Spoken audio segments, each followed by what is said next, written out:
This is Comic Geek Speak, episode 1858.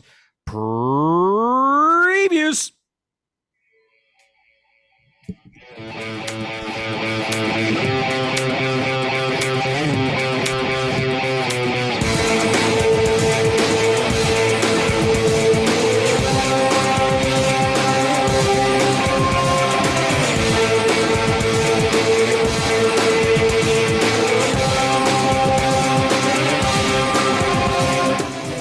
Welcome to Comic Geek Speak. I'm Ian Levinstein. And I'm Adam Murdo.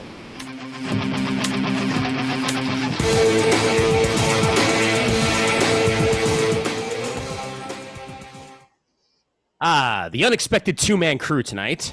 Chris Eberly may theoretically be joining us before this episode of Previews is all said and done, but he is currently experiencing some sickly issues that hopefully will be resolved in the not-too-distant future. If he can join, excellent. If not, it'll just be Murd and I a little bit earlier than usual on this Previews episode, and you guys will ride it out with us. Yep, the long two-man march is a little longer than usual today, but it'll be no less informative. Indeed. And Previews is chock full of good selections this month, as issue 406 of Previews is joined by issue 26 of DC Connect and issue 10 of the current volume of Marvel Previews.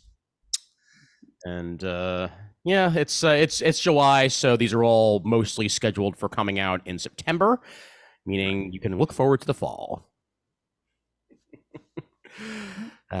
Just dream of the leaves falling off the trees. You'll get there soon enough, champ. Cooler temperatures. Yeah, I was in the sweltering heat of Yankee Stadium before recording today, and even in the overhang area that I'm in, which isn't actually in direct contact of the sun, the problem is all the wind doesn't get up there either. So you're literally just like bathing in whatever humidity is stuck in there. It's a fun time for everybody involved, but at least we kicked the Red Sox ass. Yes, I should say you did. They won by double digits. Yeah, for the second day in a row, mind you. Because yesterday I think was 14-1. Today was 13-2. Apologies to all Boston fans, but you all know I'm from New York, so that's just the way it's going to happen. Yes, even the ones that we know personally, they're just exactly have to sit there and seethe in silence. Yep, Luke Foster, this one's out to you, buddy. Sorry, but I thought so. Nice. Yep, the Phillies executed a sweep on those Miami Marlins. So nice. Miami fans out there, both of you. I was hoping that when I was down in Tampa in like 2 weeks or so, I'd be there in time for a Rays game, but they're unfortunately on the road until immediately after I leave. So that'll have to be next year. Hopefully, eventually, I'll make it to that stadium, and maybe it'll be for a Yankee game where there's more Yankee fans than there are Rays fans. Probably. I don't think anyone has ever had difficulty getting tickets to a Tampa Bay Rays game. You are correct, sir. Yep.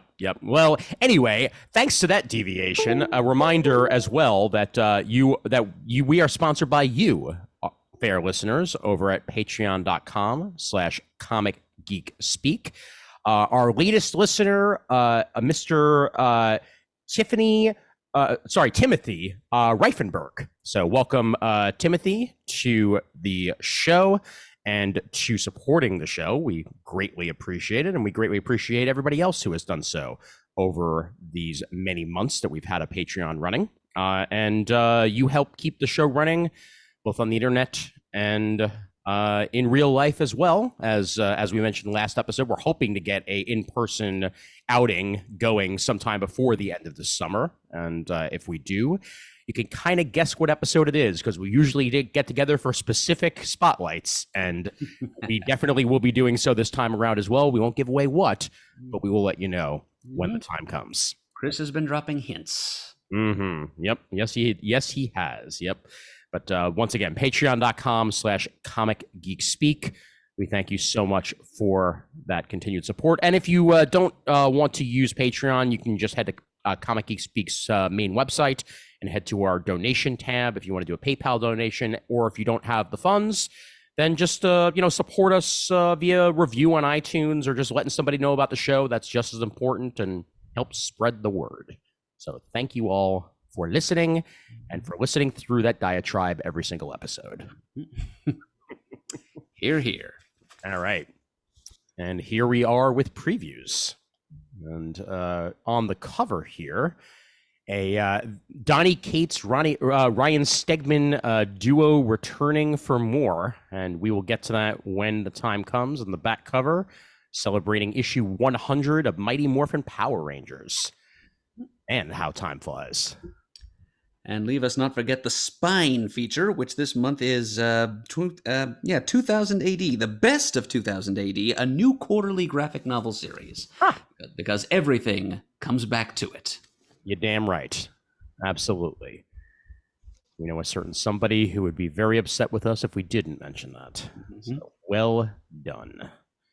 All right, let's head over and start things off as we tend to do.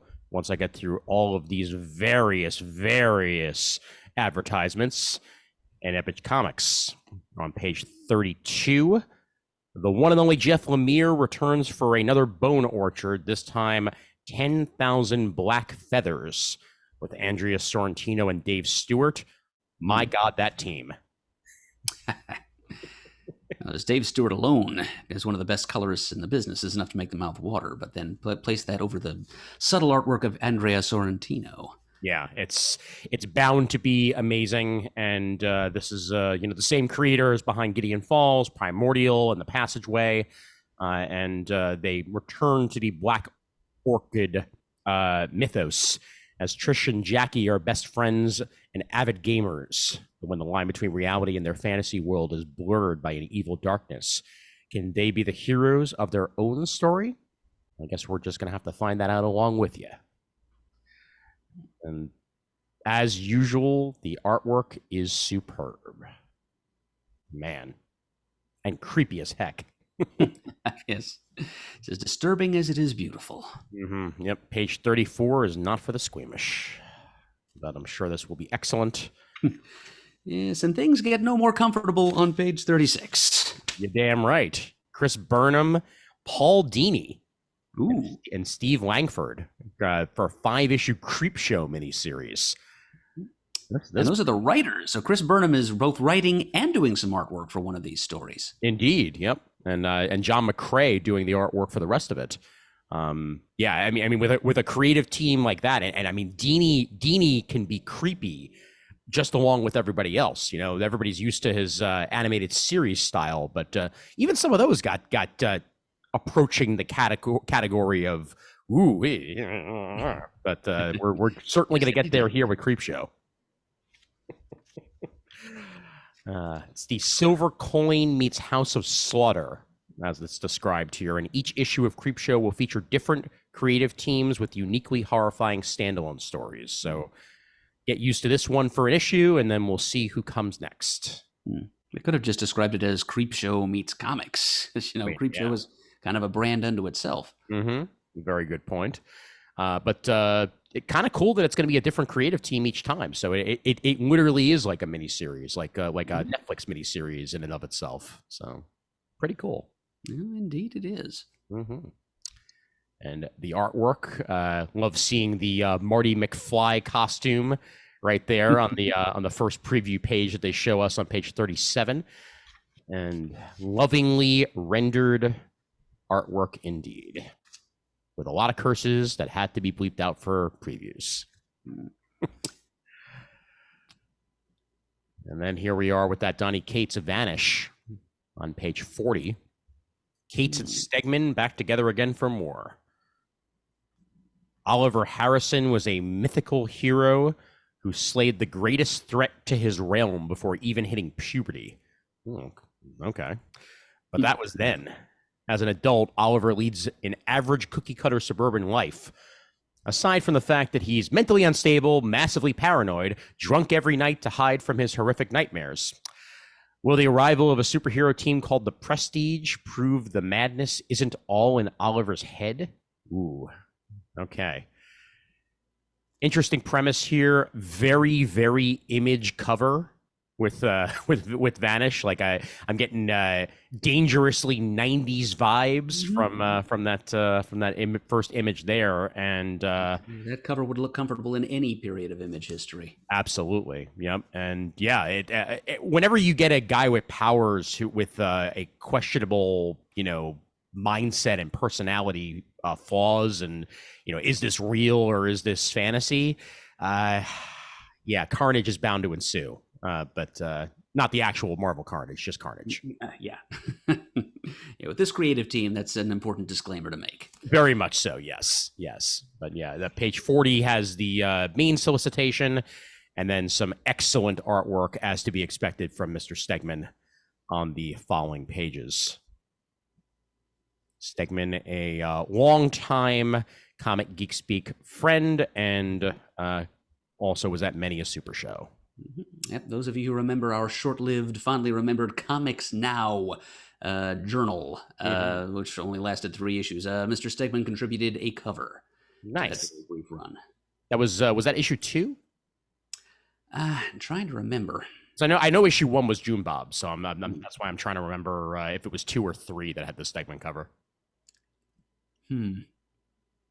Well, listeners, perhaps those of you who have Comics Now in hand will be able to tell us that very answer. Yeah, I think I've muddled myself here.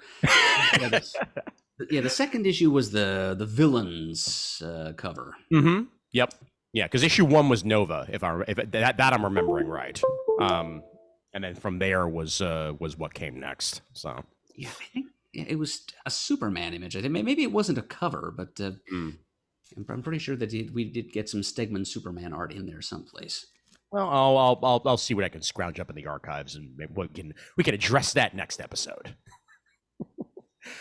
Finally, I was waiting for this one. Page 44, volume 10 of Saga reaches the solicitations.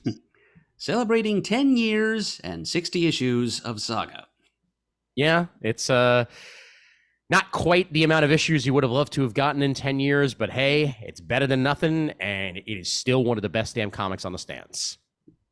And volume 10 collects issues 55 through 60 of the series, The Return of Saga, and we'll get back to the individual issues now that the volume is out as well. Page 44 for that. All right. I will be buying that eventually, but despite the long hiatus, I'm still many volumes behind. Perfectly understood. I'm still about 2 or 3 behind myself, but I just have to sit my butt down and read them. Maybe I'll bring them with me to San Juan and hope that maybe on the beach or something like that, I can relax and read some comic books without hopefully getting a sunburn. All right. Let's scroll down a little bit further here. I figured you'd give a shout out to Antioch here, Ian, since it's from the creators of Frontiersman. Ah, very good point. Yes. Patrick Kinlan and Marco Ferrari with Antioch. It's an ongoing series involving a king from a lost continent who enters the world of man with a purpose to stop us from killing the planet. When he finds himself in a superhuman prison, his title is useless and his powers only matter if they help him survive. Yeah, sounds dangerous. Yeah. Yep. What this team did with Green Arrow to create Frontiersman, they're basically doing a Namor figure here. Yeah, pretty much. Yep. And artwork looks beautiful. The colors are very vivid. A lot of reds in there, but enough reds to not get lost in just one color over and over again. Yeah, I think the idea with Antioch is that where Namor's element is the oceans, his is volcanoes, so that's hence the reddish orange palette. Yep, good call on that one. Yeah, and I hope that these creators continue to do this with archetypes that we know and love, just putting their own unique and different spin on set archetypes. It'd be pretty cool to build an entire universe out of that. That seems to be what they're laying the foundation for right now. 46 for the solicitation, and then you get to see what the artwork looks like on the very next page, 47. And then on page 48, 6-issue mini from Chuck Brown, A Bitter Root, and the artist Prenzy, who is known for On the Stump, as they reunite for a ultra-violent, high-octane limited series that's Frasier meets The Punisher. Okay. Let me safely say those are words that I never expected to go together. Oh, that is a very high concept. Indeed. Yep. Hey, baby, I hear the blues a callin', tossed salad and scrambled brains. Nice. Thank you. Yeah, this is a Jem is a psychiatrist in the Kafka-esque city of Setham, where corruption and brutality rule the streets. By day, she uses words to solve her patients' problems. By night, she takes a more direct and sometimes deadly approach. When her practice puts her in the sights of an immortal serial killer, Jem finds herself embroiled in a power struggle that threatens everything she's ever known. This sounds cool. This sounds right up my alley, honestly. And it's a 6-issue mini, so you get the full story in 6 issues, and obviously then get it collected in 6 issues for any of you who are looking to wait on it. Great artwork too. Yeah. Murderous vigilante psychiatrist. That is definitely new. We got tons of lawyers out there, but very few psychiatrists roaming the streets as vigilantes. 48 and 49 for that baby there. All right. Looks like we got another take on some magical powers, as Yolanda Zanferandino gives us The Least We Can Do on page 50. As magical powers arise from a world nearly destroyed by war, and a young woman fights for her ideas of revolution and to build a new society from the debris. Story of discovering what is right and what love means in a military-occupied and socially oppressed United Kingdom. Certainly a very different take on the United Kingdom this time around, coming out of this one with some nice magic involved there too. Yeah. Good stuff. Yeah. Artwork is appealing. Mm-hmm. Yep. Preview page on page 51 there. All right, let's move on. On page 52, the one and only Chris Ryle with a one-shot here for Onyx, with wonderful art team of Gabriel Rodriguez and Jay Photos. Yep, Lock and Key fans take note. Definitely. It's a near future Nigeria beset by overpopulation and food shortages, alongside another alien entity that corrupts all life forms in its presence. Is Onyx here to save the planet, or in its final throes help hasten its destruction? Fascinating concept and deliciously wonderful artwork. Yep. Interesting choice of setting too. Future Nigeria. Yeah. Certainly a setting you do not see every day in the world of comic books. Well, with a creative team like this, if it's anywhere near as good as it should be, just from the description alone, it could easily be up for best single issue by the time this year is all said and done. So, well, I will be paying attention to Onyx for sure. Chris Ryle is one of my favorite writers. And if Mr. Eberly was here, he'd be pointing out on page 56, Follow Me Down, a Reckless book hardcover by Mr. Brubaker and the Phillipses. Bye for him for sure. Another instant classic of crime fiction right there. You got it. Yep. The 5th book in the best-selling Reckless series. And we don't even have to tell you how good it is because you know it will be. Page 56, and then, same old excellentness on the next couple of pages with a lot of gore. Yep, if you don't know how good this series is yet, you haven't been listening to Chris for the last decade. damn skippy on that one. All right, on to the trades. Just quick mention: Ascender Deluxe Edition hardcover, Jeff Lemire on page 61. We mentioned Ascender in the past. This is all 18 issues of Ascender in one package, so it's a great way to get the full story of Jeff Lemire and Dustin Nguyen's Ascender series. And then Mr. Michael Fief, I know you're a fan, Copra Master Collection Book 1 on page 62. Yes. Collecting all 12 issues of the Image run. Indeed, indeed, indeed. And then on that same page, Philadelphia Deluxe Edition Book 1. Yep, by Rodney Barnes and Jason Sean Alexander, not the Seinfeld guy, no.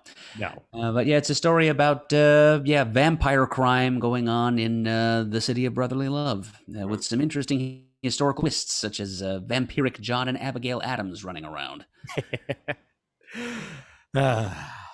Nice. All right. Any other things of note in the trades? Well, you're hovering on one right now, Ian. Bottom of page 64.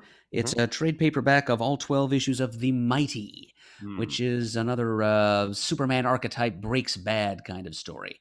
But it's the creative team that warrants your attention. It's written by sometime DC editor and writer Peter Tomasi, co-written by sometime DC inker and writer Keith Champagne, art by Chris Samney and Peter Snyberg. Oh man, that is such a good team, and I have been meaning to read this, so I'm glad to see all 12 and more collected here.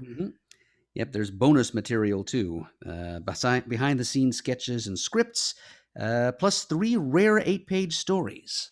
Nice. All 4 of you there on page 64. I don't think I bought this in single issues, so I think I'm going to be signing on for the trade here. Yeah, I think I'll be adding that to my wish list for now, but I will definitely wind up purchasing it at some time down the road for sure. All righty, and Monstrous Volume 7 on the very next page, page 65. For any of you fans of Monstrous, this collects issues 36 through 41. Another one that, as mentioned, Mr. Eberly would probably be mentioning on this very episode. And if you prefer library quality hardcovers, they've got book 2 of that series, which will collect issues 19 through 35, plus Monstrous Talk Stories number 1 and 2. That's at the bottom of that same page. Nicely done indeed. All right, that's it for Image, I believe, unless you have any singles you want to call out. I don't think so. Not this month. All right. Terrific. Then onward we go to next on the list, and changes every month, so I'm just going to have to find out what it is. Here we are with Boom. It's Boom this time. It is. Yep. Page 90. You Had Me at Cantwell. Briar number 1 of 4 by Christopher Cantwell and Jermaine Garcia. This looks lovely. Yep, it's basically a retelling of the Sleeping Beauty fairy tale, but by a very talented creative team. Most definitely the case. Yep. What if Sleeping Beauty never got her happily ever after and instead had to save herself? Also kind of reminds me a little bit of that new movie that just got added to Hulu a couple of weeks ago. I think it's called Princess. Oh, yeah. Yeah. It's about a princess who goes on kind of a killing spree in the process of rescuing herself from her wicked captors. Yep.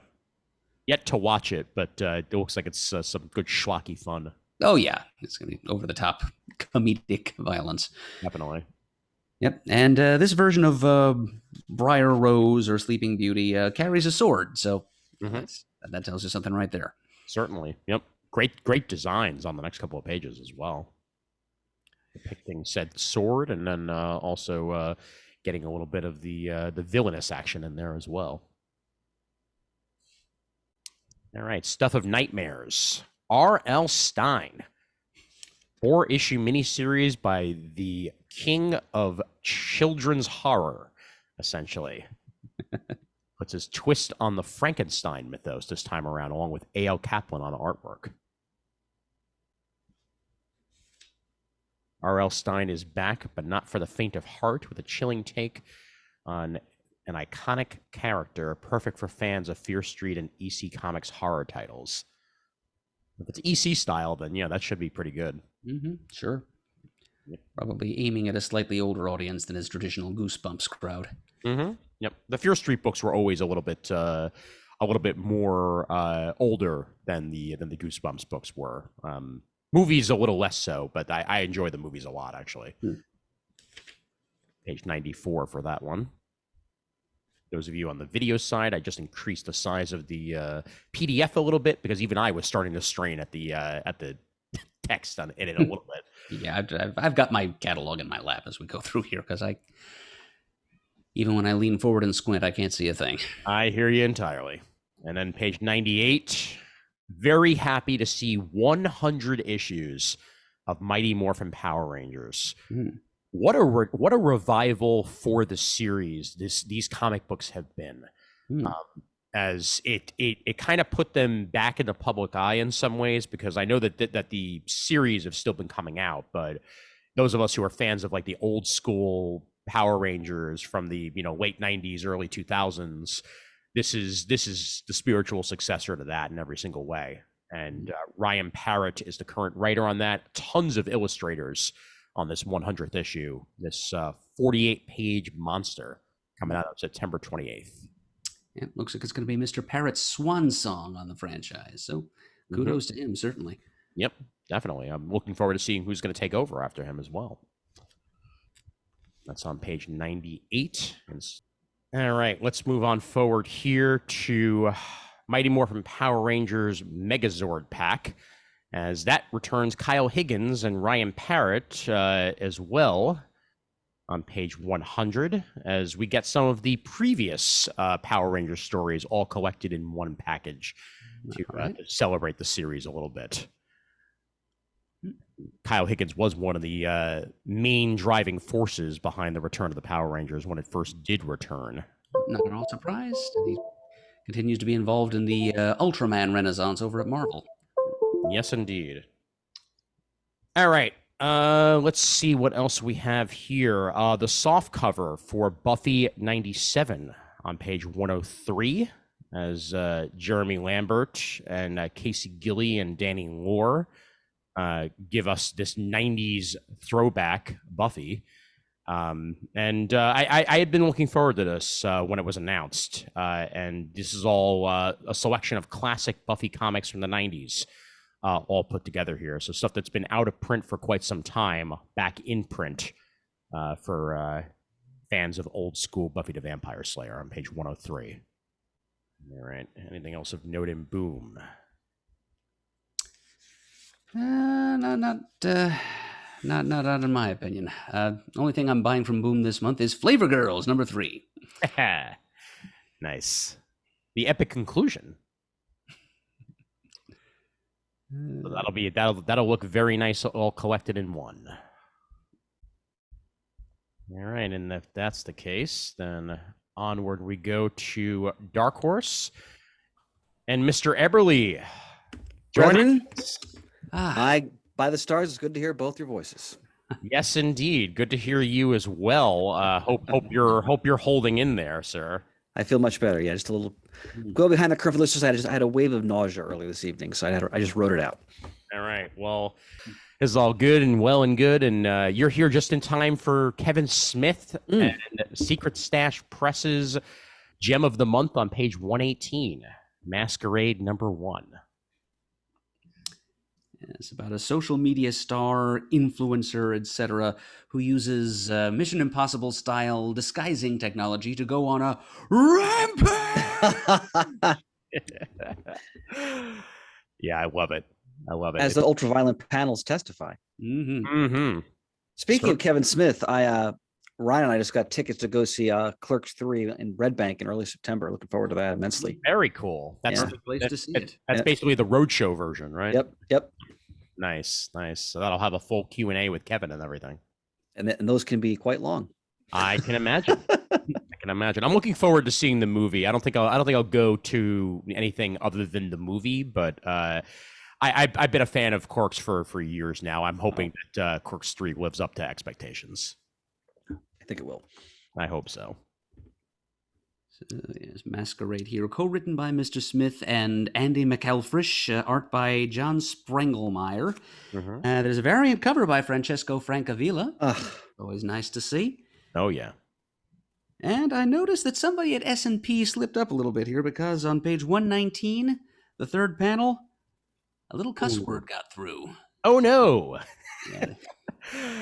Yeah. See, Image will cover every single one of their curses, but apparently not Dark Horse. Oh, actually, but are these books all ages though, or no? Well, no, but previews tends to. Oh, I see. I got you. Yeah, I got you. It tends to blank out whatever curses are in there. Gotcha. So the previews catalog itself is for all ages, or so it says. And then on the very next page, Shock Shop. Wow, Peter Piper picked a peck of pickled peppers with Shock Shop. As Cullen Bunn, Supercalifragilisticexpialidocious. You got it, man.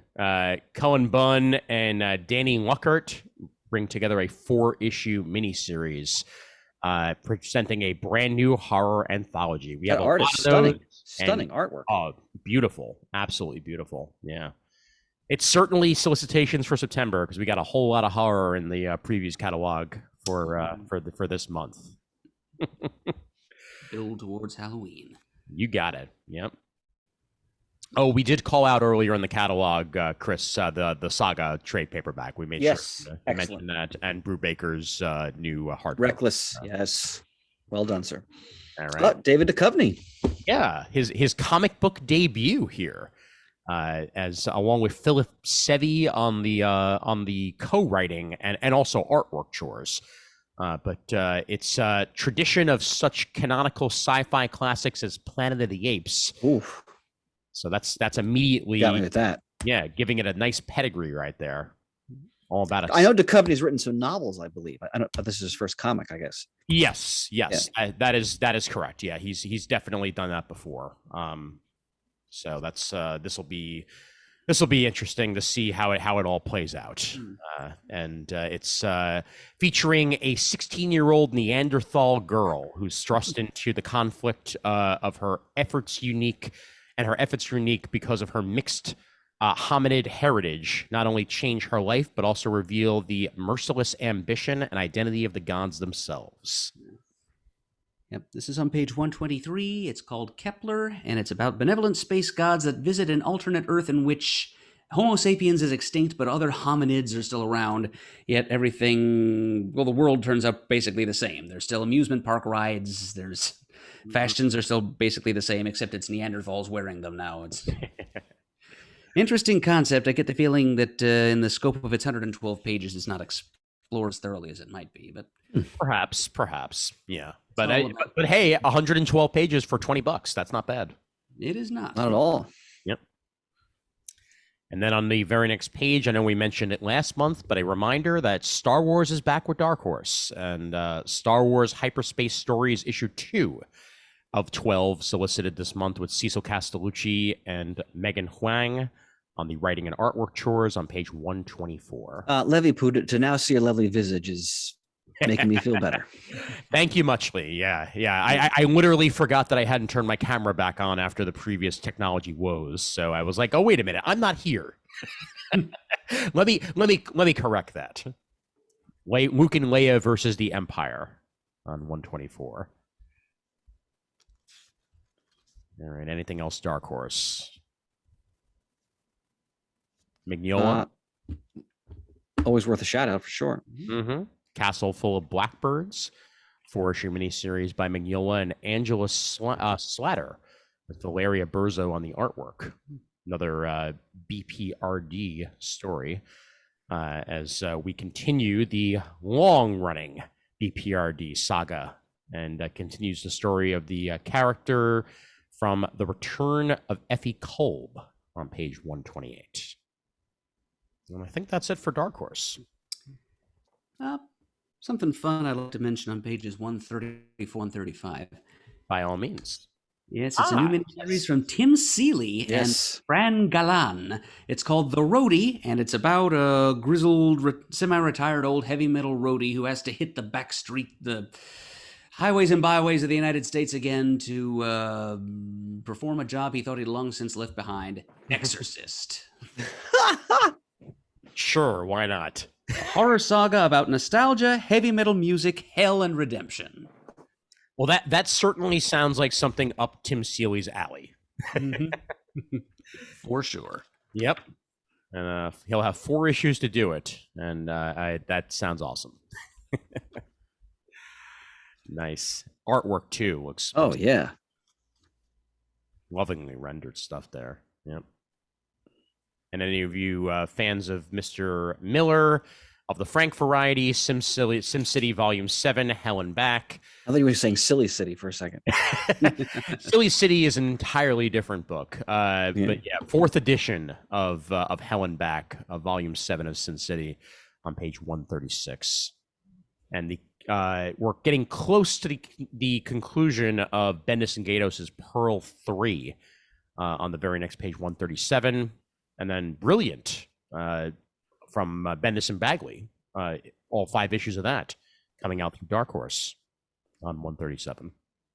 And I will mention again a deluxe hardcover of Super Spy by Matt Kint, which I have yet to read. I've heard is outstanding. Yeah, neither have I. I've always been impressed by the look of it, but I've never gotten to it. L. Deemer always chastises me. Well, that makes 3 of us. Yeah. There's one thing Deemer likes doing is chastising us. Yeah, this is what made Matt Kint's name some 15 or more years ago. Mm-hmm.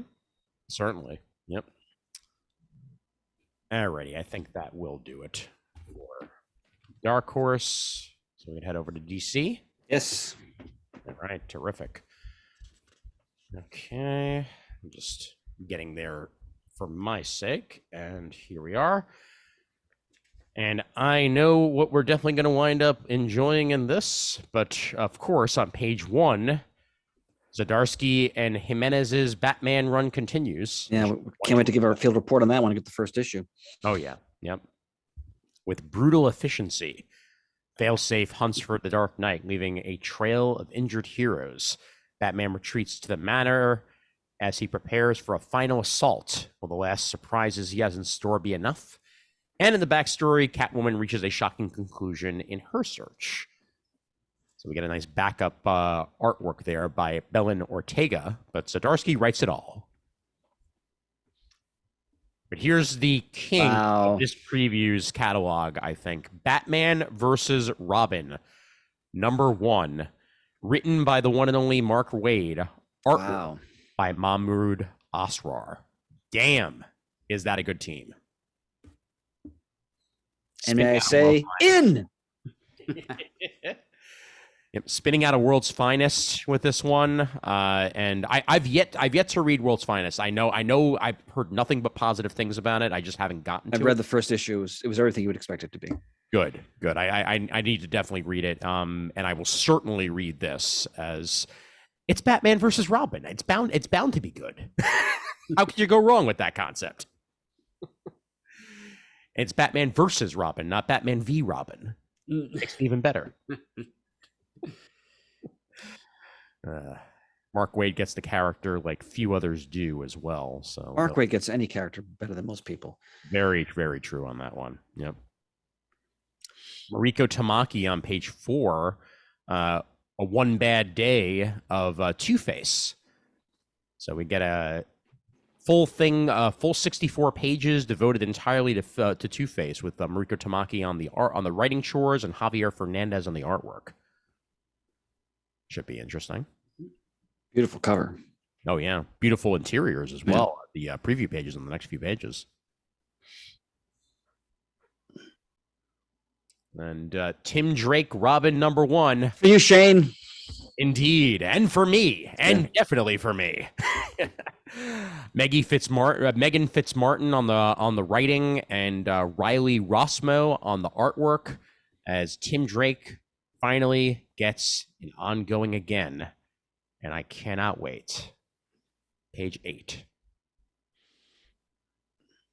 They have covers for this, variant covers for this, going through his entire history, all the way from when he was there to the 1 year later. Still one of my favorite Tim Drake costumes was the 1 year later one. Love that one. And of course, celebrating his Young Justice era as well. Good stuff. When we have our next comic talk, I'm looking forward to discussing Dark Crisis 1. I just read it yesterday. So, Excellent. Yeah. Excellent. Yeah, I enjoyed it. I did indeed also read issue 1, and I enjoyed it for the most part, but we will have a lot to say about that on our next comic talk. And issue 4 is solicited here on page 10. The birth of the new DC multiverse. Bird's taking note. Yep. And may as well tell you, this is the first time I'm seeing any of this because I'm realizing that DCBS sent me the wrong issue of DC Connect. No! I got the wrong issue too. Oh, no. Dang it.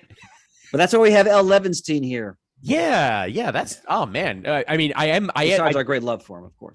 Well, thank you. This is definitely the July issue that I'm reading through here. I'm right. Like I'm not like accidentally reading August issue because I don't. No, because they have September sale dates. Yep. All right. Yep. Excellent. And it says June right on the cover of this one. Okay. So, well. Darn it. Be it. Well. I like the design of Pariah here for this in progress Dark Crisis number 4. Very, very. I don't know if I want to say menacing for Pariah, but he does look like he's a little bit more greater in stature than he can be at times. Call it Pariah Prime. Yes, good point there. Yep, he's gotten the anti-monitor upgrade. Mm-hmm. No, George Perez told me that when the original Crisis was in production, the joke about him was in the editorial offices they used to sing, "They call the wimp Pariah." To the tune of "They Call the Wind Mariah" from the Western musical Paint Your Wagon, starring Wood and Lee Marvin. although that was magnificent. My favorite Paint Your Wagon is still the Simpsons parody of Paint Your Wagon, though. Gonna paint that wagon, gonna paint it fine. Gonna use oil-based paint because the wood is pine. Page 12, we have a Dark Crisis World Without a Justice League tie-in written by Teenie Howard on Wonder Woman. So this will all be about the Wonder Woman that takes over in one way or another. And Willa Del Luca on the art shores. When Pariah and his forces of the Great Darkness laid waste to the most powerful superheroes of all time, all hope was lost until now. That's good. That's good. I'm glad that it was only laid waste until now, and now it's better. So Listen to that cynicism, man. I'm sorry. It's a little bit cheesy, but I'm sure the story is excellent. It's just like the prose is a bit flowery this time around on the flavor text here. Come on, Levy Poo, you're the flower of youth of this podcast. Oh well, thank you muchly. I'll try to be as youthful and spry as possible. I discuss Dark Crisis Young Justice number 4 and how much I'm looking forward to reading that because we got Young Justice action, and what else do we need? Look at that great cover there as well by Max Dunbar, and very much channeling old school Young Justice. Absolutely, yeah. Yep. Would have sworn that was Todd Knock. Just even looking at it. It does look a lot like Todd Knock's work, just a little cleaner. Mm-hmm. Jeremy Adams has a Dark Crisis tie-in on that very page. The Flash 786, and Jeremy Adams continues to do excellent work with the Flash, so I hope that this tie-in is not too tie-in-y and still has that. We shall see. It's been a bunch of Flash tie-ins to Dark Crisis in a row here, so. Mm-hmm. Yep, very good point. Yep. Good preview pages here. Tom Taylor's War of the Undead Gods, art by Trevor Hairsign, all part of Deceased. We got a crab mask sighting on that cover image back there. Oh, yeah. Yep. There it is.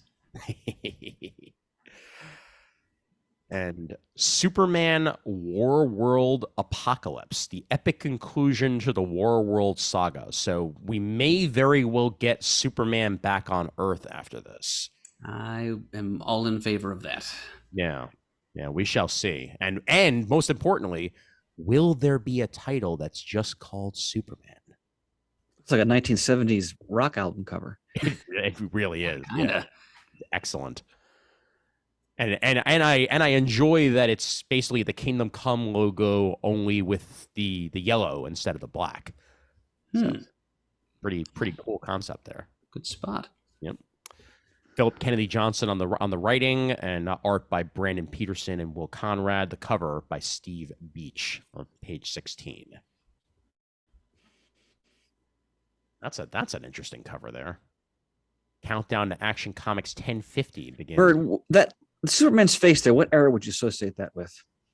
It kind of looks like Dick Van Dyke to me, to be honest. Yeah, it's good. I don't know what, that works. I don't know what era to attach that to. It's like a 50s Mad Magazine parody. Yeah. Superman. It just struck me. It's so unusual. Actually, I can't stop seeing Patrick Warburton. Hey, I'm Superman. Gonna install the surround sound. It's like you're there.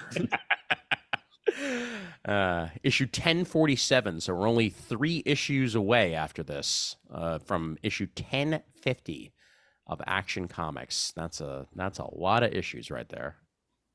Philip Kennedy Johnson and Will Conrad on this. In the aftermath of Superman's epic warlord revolution, the Man of Steel is back on Earth and stronger than he's ever been. Clearly, this is either before or after Dark Crisis. I'm assuming before, but do not quote me on that. Okay, so yeah, people were talking. Explain what happened here, Ian, because I was reading some stuff on Facebook and I wasn't sure if what I was reading was accurate or not. The Facebook article that was shared on the Comic Geek Speak super group, which I since deleted because it was confusing, not because it wasn't accurate, because it was at the time, was that the Flash, the Fastest Man Alive, had been canceled, and it was back in April. This is the resolicit. So this is now, as of now, still coming out and will be coming out in September. We do not know, because this movie is in a nebulous void that continues to be delayed and delayed and delayed due to the shenanigans and utter stupidity of Ezra Miller. And a lot worse than that. So I don't know what's going to happen here. Now this is coming out on sale September 13th. So we shall see. But so this is a precursor to the movie. Exactly. Yeah. Okay. A precursor to the movie. You'll even see some Ben Affleck Batman in there, but it's supposed to lead into that, and you might even get a little bit of origin story action with this version of the Flash as well. But God, this movie is a mess. Which sucks too, because I was so looking forward to it, and then everything happened the way it did. But yeah, you see that we are definitely going to get some Batman in there and some rogues. It should be a fun comic. It's just tied down by all this stupidity. So it goes. Page 18 and 19 for that if you are looking to order it. Now, how about this? Wow. Page 22. What a creative team on this book. You damn Sergeant Rock versus the Army of the Dead, #1. Written by the one and only Bruce Campbell, baby. Wow. Art by Eduardo Risso and cover by Gary Frank. Variant cover by Francesco Francavilla. Wow. One all-star after another. I'm going to have to check this out. Groovy, baby. Groovy. I mean, yeah, I certainly have not read a comic by Bruce Campbell, but this is a pedigree right here. Like this may actually really be worth it. Just in time for Halloween. Yep. Indeed. A serum that resurrects their dead soldiers stronger than they were in life and sends them back into the battlefield is at play here with Sergeant Rock versus the Army of the Dead. So clearly that serum is going to work entirely as intended. Here we are with 7 of Human Target. Finally, Tom King and Look at Greg that cover. Smallwood. Oh, Look at that cover. It's beautiful. Absolutely beautiful. Page 24. Scroll down just a little bit, would you please do, Ian? Thank you. Yeah, sure. Let's see the full image. Thank you. Appreciate it. It's the noir sensibility is just breathtaking. Holy mackerel. It really is. Yeah. Wow. Yeah. Look at that color. Oh, I think I'm gonna have to get this in deluxe hardcover when it's all out as like a full 12 issues, because I'm pulling a Shane on this one. So what I did, I have the originals, and then I ordered just the hardcover of the first 6. Then I'll get the second hardcover, and then I'll get the deluxe one inevitably as well. Nice.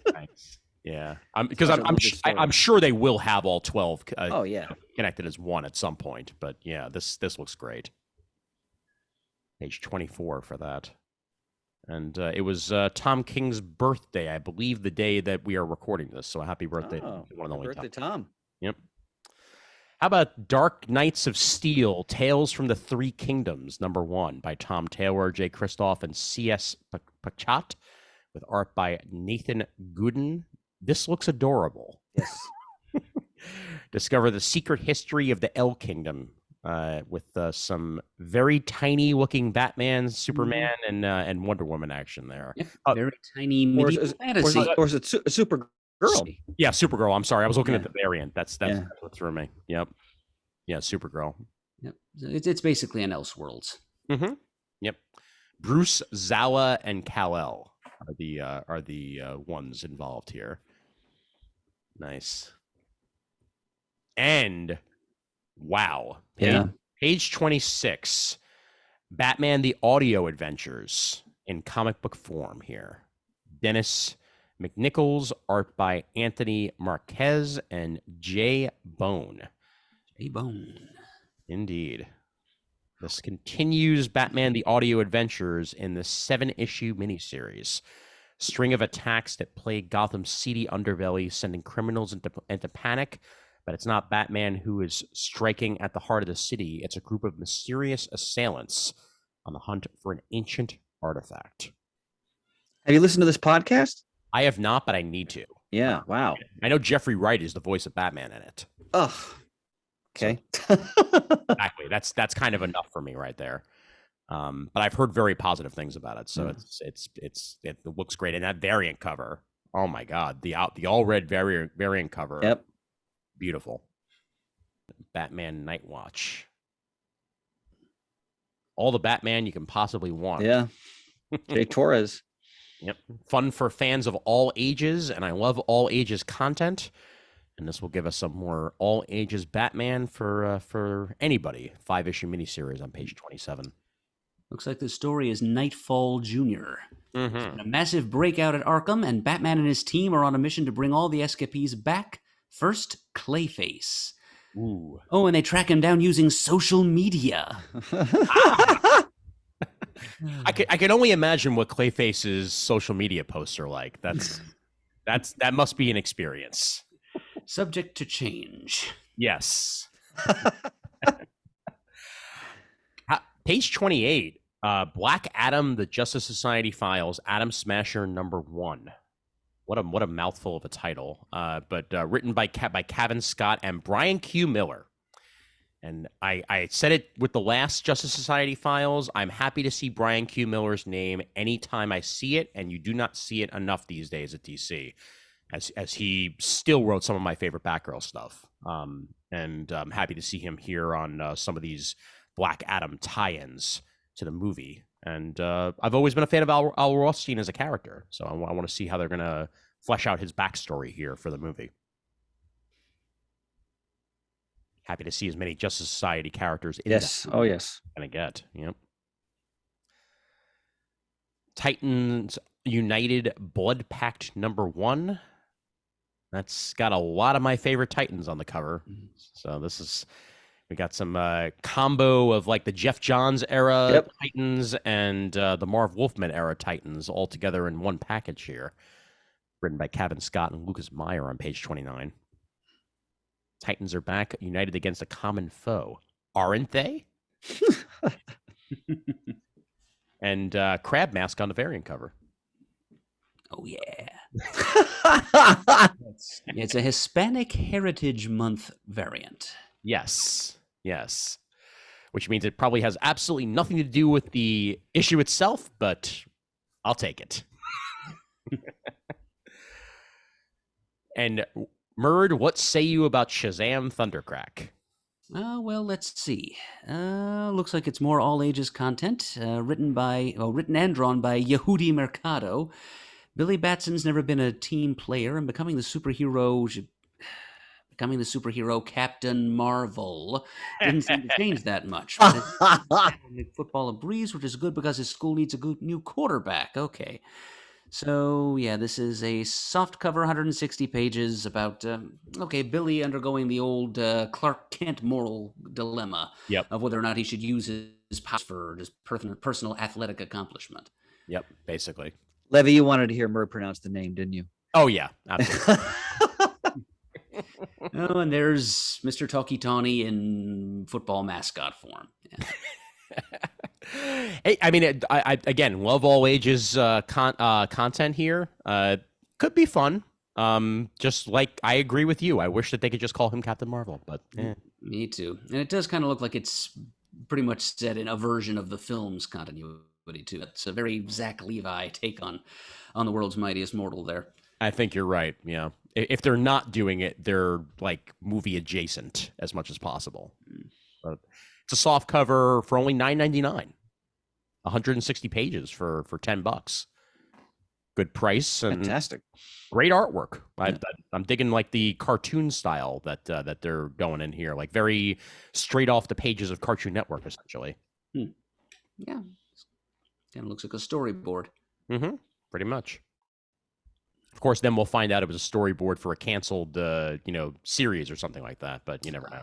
This I want to read. I was waiting for the trade for this. I'm very excited. Cliff Chang doing Catwoman. Baby. Yep. Lonely City. This is Eisner material right here, and it's so pretty. Catwoman, Lonely City, 17 plus. A reminder of that, but only $30 before any sort of discounts. This is the hardcover edition. I'm sure there will be a softcover edition, but this collects all 4 issues into one book on page 32.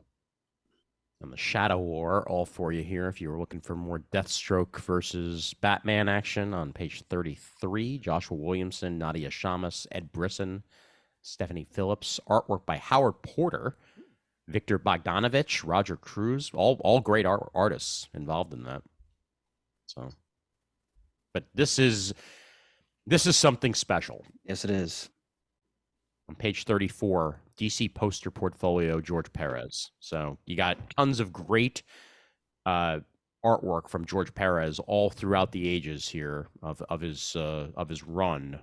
All images he put together for DC, all here in one collection. So if you just want a good coffee table book of George Perez stuff, this is the place to do it on page 34. Oversized 12-inch by 16-inch format. So you can Beautiful artwork is that much more visible. Absolutely.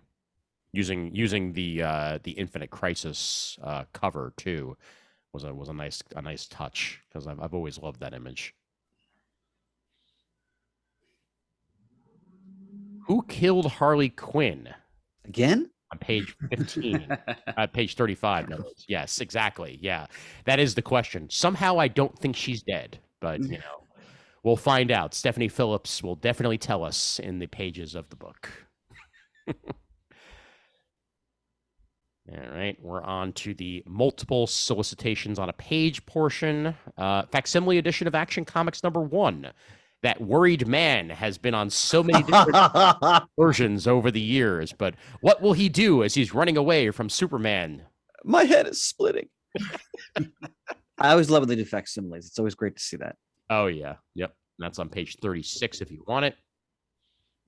And Batman Beyond Neo Year is another one I'll have to check out at some point, because it looks awesome and very, futuristic in the way that it's being told. And Colin Kelly and Jackson Lanzig are the writers behind that, with Max Dunbar on the artwork. By the way, Black Adam, I wanted to mention, I'd forgotten that I had ordered issue 1 and Priest is writing it. Yes. I'll talk about it more in the Comic Talk in detail. The first issue was superb. That's good. Yeah, real. I'm gonna get in my local shop, because I forgot to order the rest of them. But Oh, more to come on that. Excellent. And it looks like we're getting another member of the Shazam family here on in Black Adam #4, if the cover is to be believed. But we'll discuss. We'll see how that goes on page 38. The other side of that, by the way, Batman Superman World's Finest issue 7, Mark Waid and Dan Mora. Brand new story arc telling us the untold story of Superman's short-lived sidekick. I cannot. Okay. Wow. Introducing Boy Thunder. Yes. The Boy Wonder and the Boy Thunder. Can't get better than that. Need to read that for sure. All right. Fables 155 on page 40. Anybody who's been looking to get back in the game on that. And I Am Batman #13. Looks like we have Renee Montoya question. Yep. Haven't seen her in a while, so happy to see her in any book on page 40. And there's a Hispanic heritage variant of her involved with that as well. Thought Vic Sage was the only one running around these days, but I guess not. Look at Daffy as a private eye. Looney Tunes issue 268. Love it. Still going strong. Wait, Duck Twacey. Oh man, Multiversity Teen Justice is another one that I need to catch myself up on because that looks interesting and it's multiverse. I love multiverse. All on that same page, and look at that cover in Nightwing 96. Oh my god! Wow. Every single time, it's just as good as it was the last. Now it's the freaking Brady Bunch. How's the guy do this? Oh my god! Redondo, Wow. baby. It's all Redondo. Holy mackerel. Redondo. And yeah, he's churning it out every single month. They say love is when two hearts find their happy place right next to each other. But to Heartless, that's just the wall of jars of hearts he has in his back office. Need I say more? All on page 41, Nightwing 96, Tom Taylor and Redondo. And on the next page, I know you're looking forward to Azrael, aren't you? There, Levy Poo. Yeah, no, I'm looking forward to it. And then next to that, the Allred Superman Space Age. Oh yes, which we were talking about last month. Mm-hmm, absolutely. Did Allred not write the first issue? I'm trying to remember. Mark Russell was the writer on that first. Mark issue. Russell was the writer. Yes. Okay. Absolutely. All right. Yeah, I wasn't sure if it was just an Allred vehicle or not, so I wanted to make sure it didn't change midstream. But yeah, Mark Russell and Superman outrunning a locomotive. Oh, how else would you want? Would you want it? Excellent. Classic Silver Age action right there. Brilliant. Yeah, sort of Azrael I am looking forward to. I'll see how it goes. My comic timing cohort, Brent Cassina, is definitely the one more than anybody who's looking for that. But we'll see. But I wanted to go back up to the top. Superman, Son of Kal-El. The ultimate battle pitting Superman and the forces of the truth against Bendix. That's a very familiar name. And his monstrous machinations has begun. I'm sure it's not intentional, but that's really close to Bendis. But victory will be an uphill climb for our heroes as they lay siege to Gamora, but not that Gamora, so I assume it's Gamora. 2 R's. Yeah.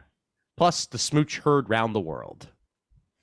Tom Taylor has been doing great stuff with that Son of Kal-El, so I want to see what the smooch heard around the world is all about. New champion of Shazam. Murd, thoughts on the new champion of Shazam? I know last month you weren't with us, so I'm curious what your thoughts are. Yes. Well, I'm going to give this one a try. And again, it's more in the post-Flashpoint Shazam vein, but and I still miss good old Billy Batson being the only game in town, but Mary Marvel is almost as good. Oh, definitely. So, and plus, it's the artwork is by Doc Shaner. Oh, So, I'd still like to see something semi-ongoing set on Earth 5 or Earth S or whatever with the classic Marvel family drawn by Mr. Shaner. But Yeah. I'll take this. It's 4 issues. Sure. Yeah. Looks readable. I like the image of her holding the entire Marvel family on her back like that. That's Plus Rabbit. Yep. Page 43 for that one. Love that cover for Young Justice Targets #3. Again, Greg Weisman continuing to put out adjacent stories in the Young Justice universe on page 44. All right, onward into trades. Volume 1 of Batgirls is out for anybody who was waiting to check that out. As it's not just Barbara Gordon in the Batgirl suit anymore. We've got Stephanie and we've got Cassie. So Cassandra Cain and Stephanie Brown all getting together for some Batgirl action on page 45. And I like that they're broadening the horizons on Batgirl, because there have been many over the years, and how about have all of them at the same time? Books of Magic Omnibus Volume 3, also on that very same page. I have the first Books of Magic collection. I really enjoyed it, so I may have to go and read some more at some point. Do you mean the original Gaiman story or Yes. That's superb. Yep. Grayson. Yep. Read it all, loved it all. Yep. Tom Seeley, Tom King. Pronounce the artist name because I'm going to kill it. It's Mikhail Janin, if I remember correctly. Great artwork. Yep. And Stephen Mooney also on the artwork there. This is what I'm sorry, Mark, go ahead. It might be Hanin, actually. Oh, okay. Even better. Magnificent. Look at that little accent mark over the I. That makes me think so. Good point. Yeah.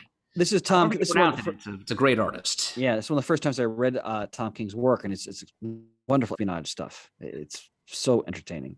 Oh yeah, yeah, and really, like I don't think we'd have the Nightwing we have right now without Grayson. Good point. Because it really breathed new life into the Dick Grayson character after a couple of years of kind of just like languishing on the vine. So good stuff. All right. Anything else of note in the trades? And the answer is no, because we're all out of trades. So here we are. Super Pets. Yes, I will see that. Of course, absolutely. I have AMC. I now that especially now that I have AMC A list, like it's a lot easier for me to say I'm going to go to the movies because it's already paid for the month. All right, we're in Dynamite. And Jeff Parker writing some Vampirella stuff. Vampirella Mind Warp. Yep, and it's retro a-go-go Vampirella stuff too. Be taking her back to 1969 or so. That's when she first arrived. Yep. Digging into her mod psychedelic roots. Yep, nothing wrong with that. Page 157 for that one. Yep. Looking forward to it. Love the character. Oh, the characters are great. Oh. Yep. I don't often check out Vampirella stuff. I may actually want to check this out. I don't know. Dynamite's been getting some good talent to work on this character over the past few years. I mentioned I read the first Priest arc of the flagship titles. It was excellent. I'd never read Vampirella before in my life. It was so well done. Now let's comment on this. On page 161, Ninjets by Fred Van Lente and artist Joseph Cooper. Bursting from the pages of Jennifer Blood, meet the Ninjets, college-age women taught to fit the profile, forced to become deadly and expendable assassins. This sounds great. Yep, it's a bunch of characters that were created by Garth Ennis for Jennifer Blood as kind of a joke or a satirical comment on Bad Girls or whatever. And here's Fred Van Lente to, build some characters and something of a world underneath that joke. Yep. Yeah, I wish I'd read this previews like 3 days early, because then I would have been asking Fred about this when I was sitting at a table with him this weekend. But either way, this was this was terrific, and I need to check it out. It sounds awesome. Van Lente's writing it. It's going to have a brain. Oh, absolutely. Yeah. Yep. Page 161 for that one. Stan Lee's Alliances, Orphans hardcover. Prologue by Stan Lee, Luke Lieberman, and Ryan Silbert. And this is created by Stan Lee, Luke Lieberman, and Ryan Silbert. Artists, Bill Sienkiewicz on the prologue. Wow. Damn. And I'm gonna butcher this one, but Simon Kudransky on the art chores as well. I've seen that name before. I have too. Yeah, this is fascinating stuff. Honestly, I had no idea this existed, but I just love how Stan is still producing work after his demise. yeah, It's still coming out.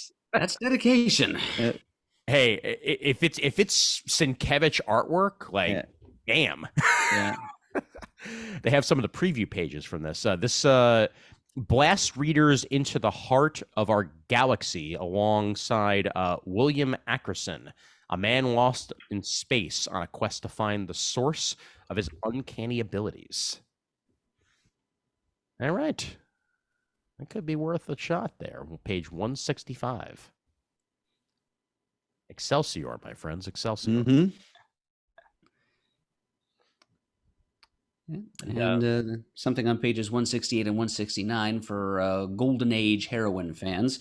Scarlet Sisters one-shot, written by Alex Segura, art by Emiliana Pina, and it's a team-up between Ms. Mask, known these days as Masquerade, the Woman in Red, one of the earliest costumed female heroes, and Lady Satan, somewhat later to the party. And yeah, it's just these three classic characters having an urban adventure. It's a one-shot. It's kind of in the Project Superpowers family of stuff that Dynamite's been publishing. And I'm going to buy it. No, definitely. That's a great concept. Yeah. Segura is an excellent creator as well. It's a good pedigree behind it.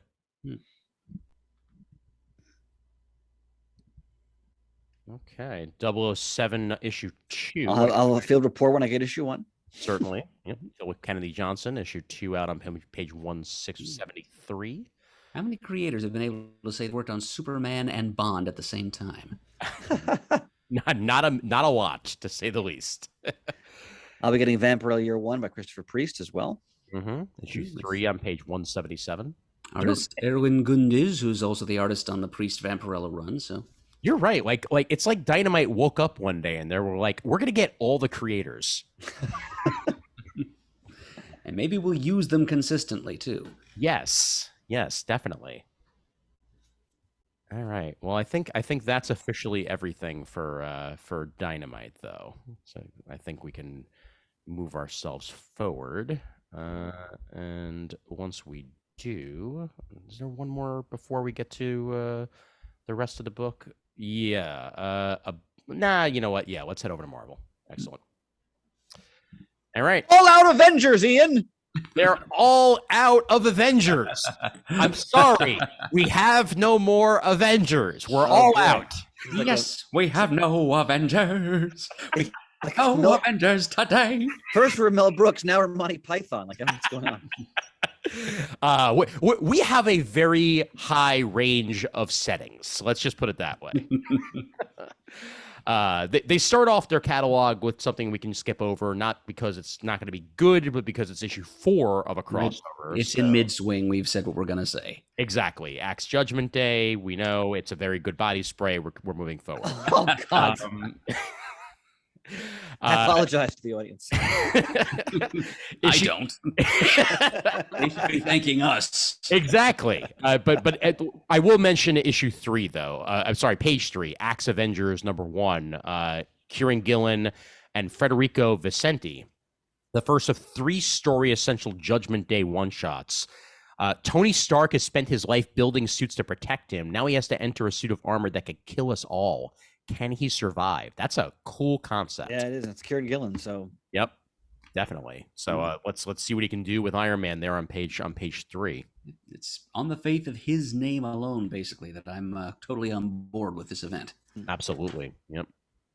Got Miracle Man variants going on. So I think he's coming.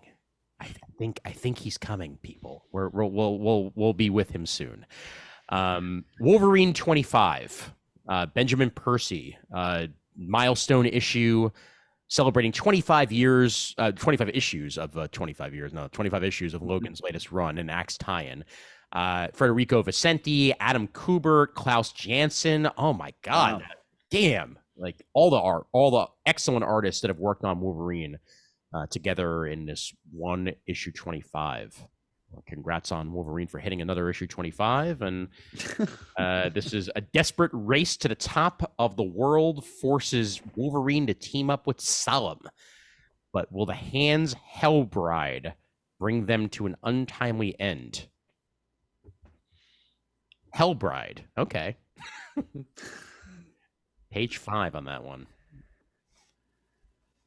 All right. Let's move ourselves down a little bit further. And still an Axe tie-in category, but once again, a reminder that Dan Slott's run on Fantastic Four has concluded.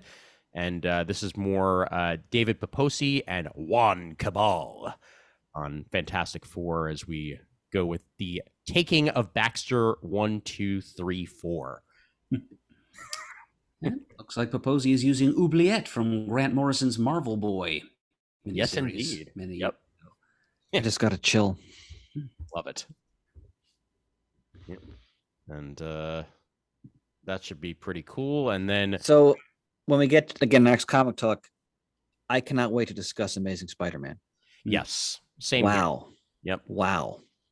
So, Now I will point out, and I'm already noticing it. Chris, you will remember from last month that a whole bunch of issues were not actually yes coming that's out. correct. A bunch of these are resolicits. I can tell already because I definitely remember. Oh, okay. I remember us mentioning this particular cover of Okay. Spider-Man number 10 last time. You have better memory than I do. Yeah, but this is still an Axe tie-in, and that's totally Gwen Stacy. It has to be the original. We swear. On page 9. So clearly it has something to do with everything there. But I want to see what it's all about. Zeb Wells has been doing great stuff, and Romita Jr. is cover and artwork on this one, but also Nick Dragotta on artwork. And here we are with All Out Avengers. Yes. Derek Landry and Greg Land. So it's very landy. Introducing the all-new Avengers series that starts in the middle of the explosive action and races to a shocking climax. You have to say that. You have to say that entire sentence with exclamation points. Like there's no other way to say it. It could go wrong in so many ways. I'm not going to say a word. I know. An alien attack. Yep. They're Dave- all out and they're ready for a climax. Yeah. Murd just took it well. We're sure this is an all ages catalog. It's a little blue. It's the That's What She Said Avengers. On a more sober note, great to see a Dave Cockrum hidden gem variant cover. Yes. What a Definitely. great artist he was. Oh, beautiful. Beautiful. An alien attack, a missing piece of wormhole tech, a city warped, its citizens transformed into hideous creatures loyal to an empress from the far side of the universe, and a certain Captain Marvel looking to her fellow Avengers with murderous intent. Plunge into the action and take a deep breath because you will not be allowed up for air as a thrilling new series kicks off in the strongest, strangest, most innuendo-filled way possible. You almost had like a 1940s like radio announcer vibe on that one. I try my best. It was like the trailer for Vincent Price's The Tingler. Oh man! For another Simpsons reference, I'm now thinking of Marge on the hotline for Vincent Price's. I forget what the product was, but she was Egg dying, I think. Something like that. Yeah. Yes, and his grandson Jody has to drive around the country issuing replacements or something. Yes. My name is Vincent Price from beyond the grave. All right. Fortnite X Marvel Zero War number 5 reaches its 5th issue, Christos Gage and Donald Mustard. What a name. Sergio Davila there on the artwork as well. We've been seeing this on front covers for Marvel previews for quite some time, and now finally this reaches its conclusion. So any Fortnite fans who want some Marvel action, it's Christos Gage, so it's bound to at least be a good story. Oh, yes. So that's, there for you. And you said Fortnite. I did accidentally or wasn't on purpose. You can judge. Ethan Sachs, Midnight Suns, number 1 of 5. Yeah, this actually looks like a lot of fun. And it has Wolverine in it for some reason. Because comics have Wolverine in him. Like, we should be used to this already. Like, even if he doesn't belong there, he's just going to show up like out of nowhere. But it was like Spider-Man in the 70s. Exactly. But Magic, Wolverine, Blade, Spirit Rider, and Nico from the Runaways. Right. Yeah, all together here on a team. And why is Strange Academy student Zoe Laveau number 1 on the Midnight Suns hit list? That is the very good question that will be answered in the first issue of this, probably. But 5 issues here of Midnight Suns. I would guess voodoo magic is involved somewhere. You're probably right. Yep. Happy Halloween from Marvel. Mm-hmm. And Marvel Voices community has to be mentioned on page 15 because excellent creators. Fabian Nicieza, one of my favorites. Yep. Alex Segura, Edgar Delgado, and more. Artwork by Paco Medina and more. It's another anthology collection here with Marvel Voices community.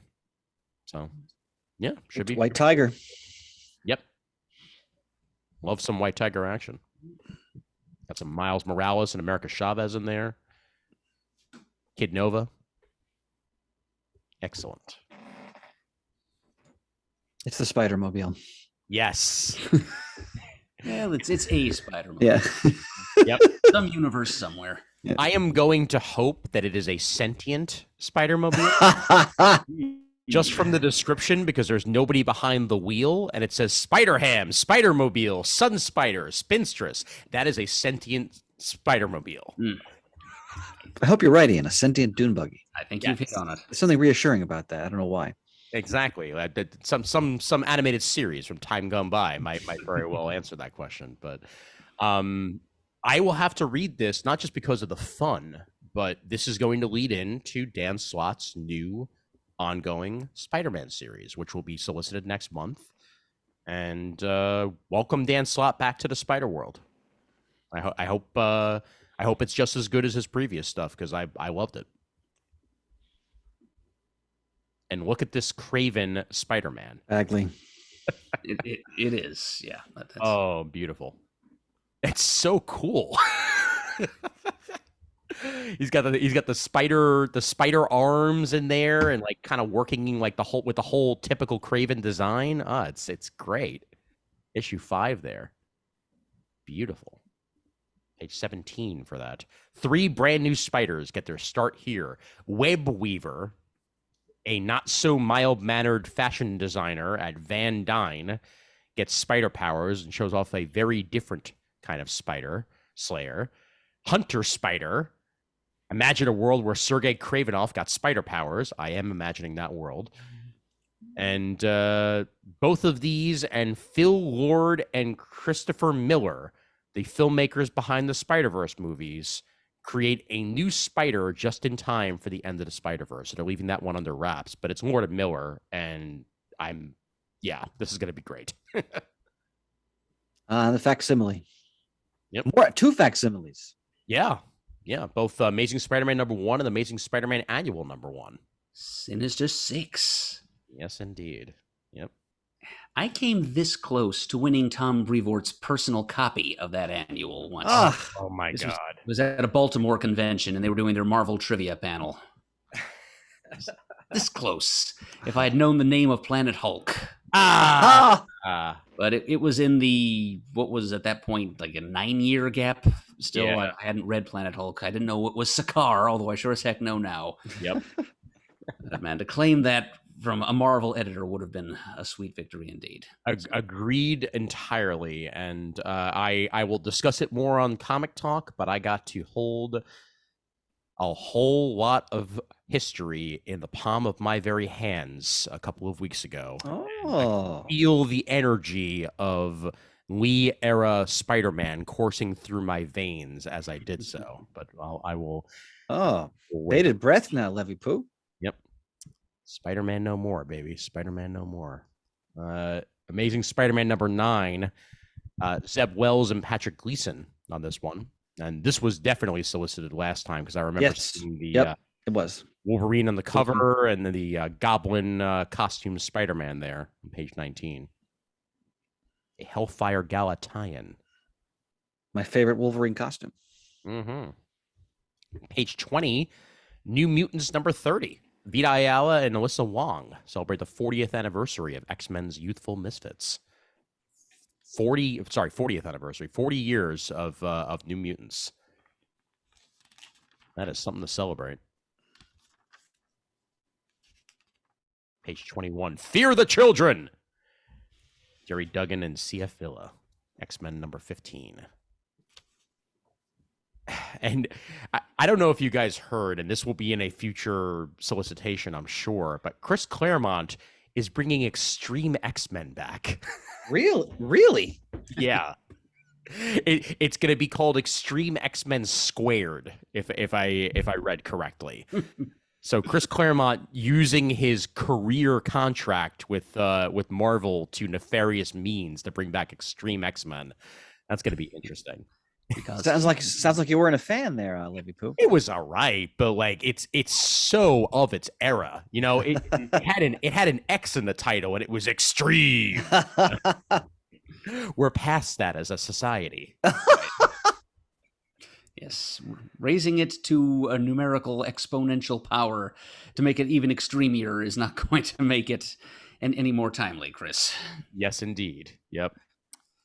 Well, the 5th and final issue of X-Men 92, House of, I'm just going to say XC2, even though I know it's 92. But right. Yeah, the final destiny of 92, it all ends here. A longtime supporter of the show, Dave Wachter, drawing X-Men Legends number 2, written by Roy Thomas. Yep. Wow.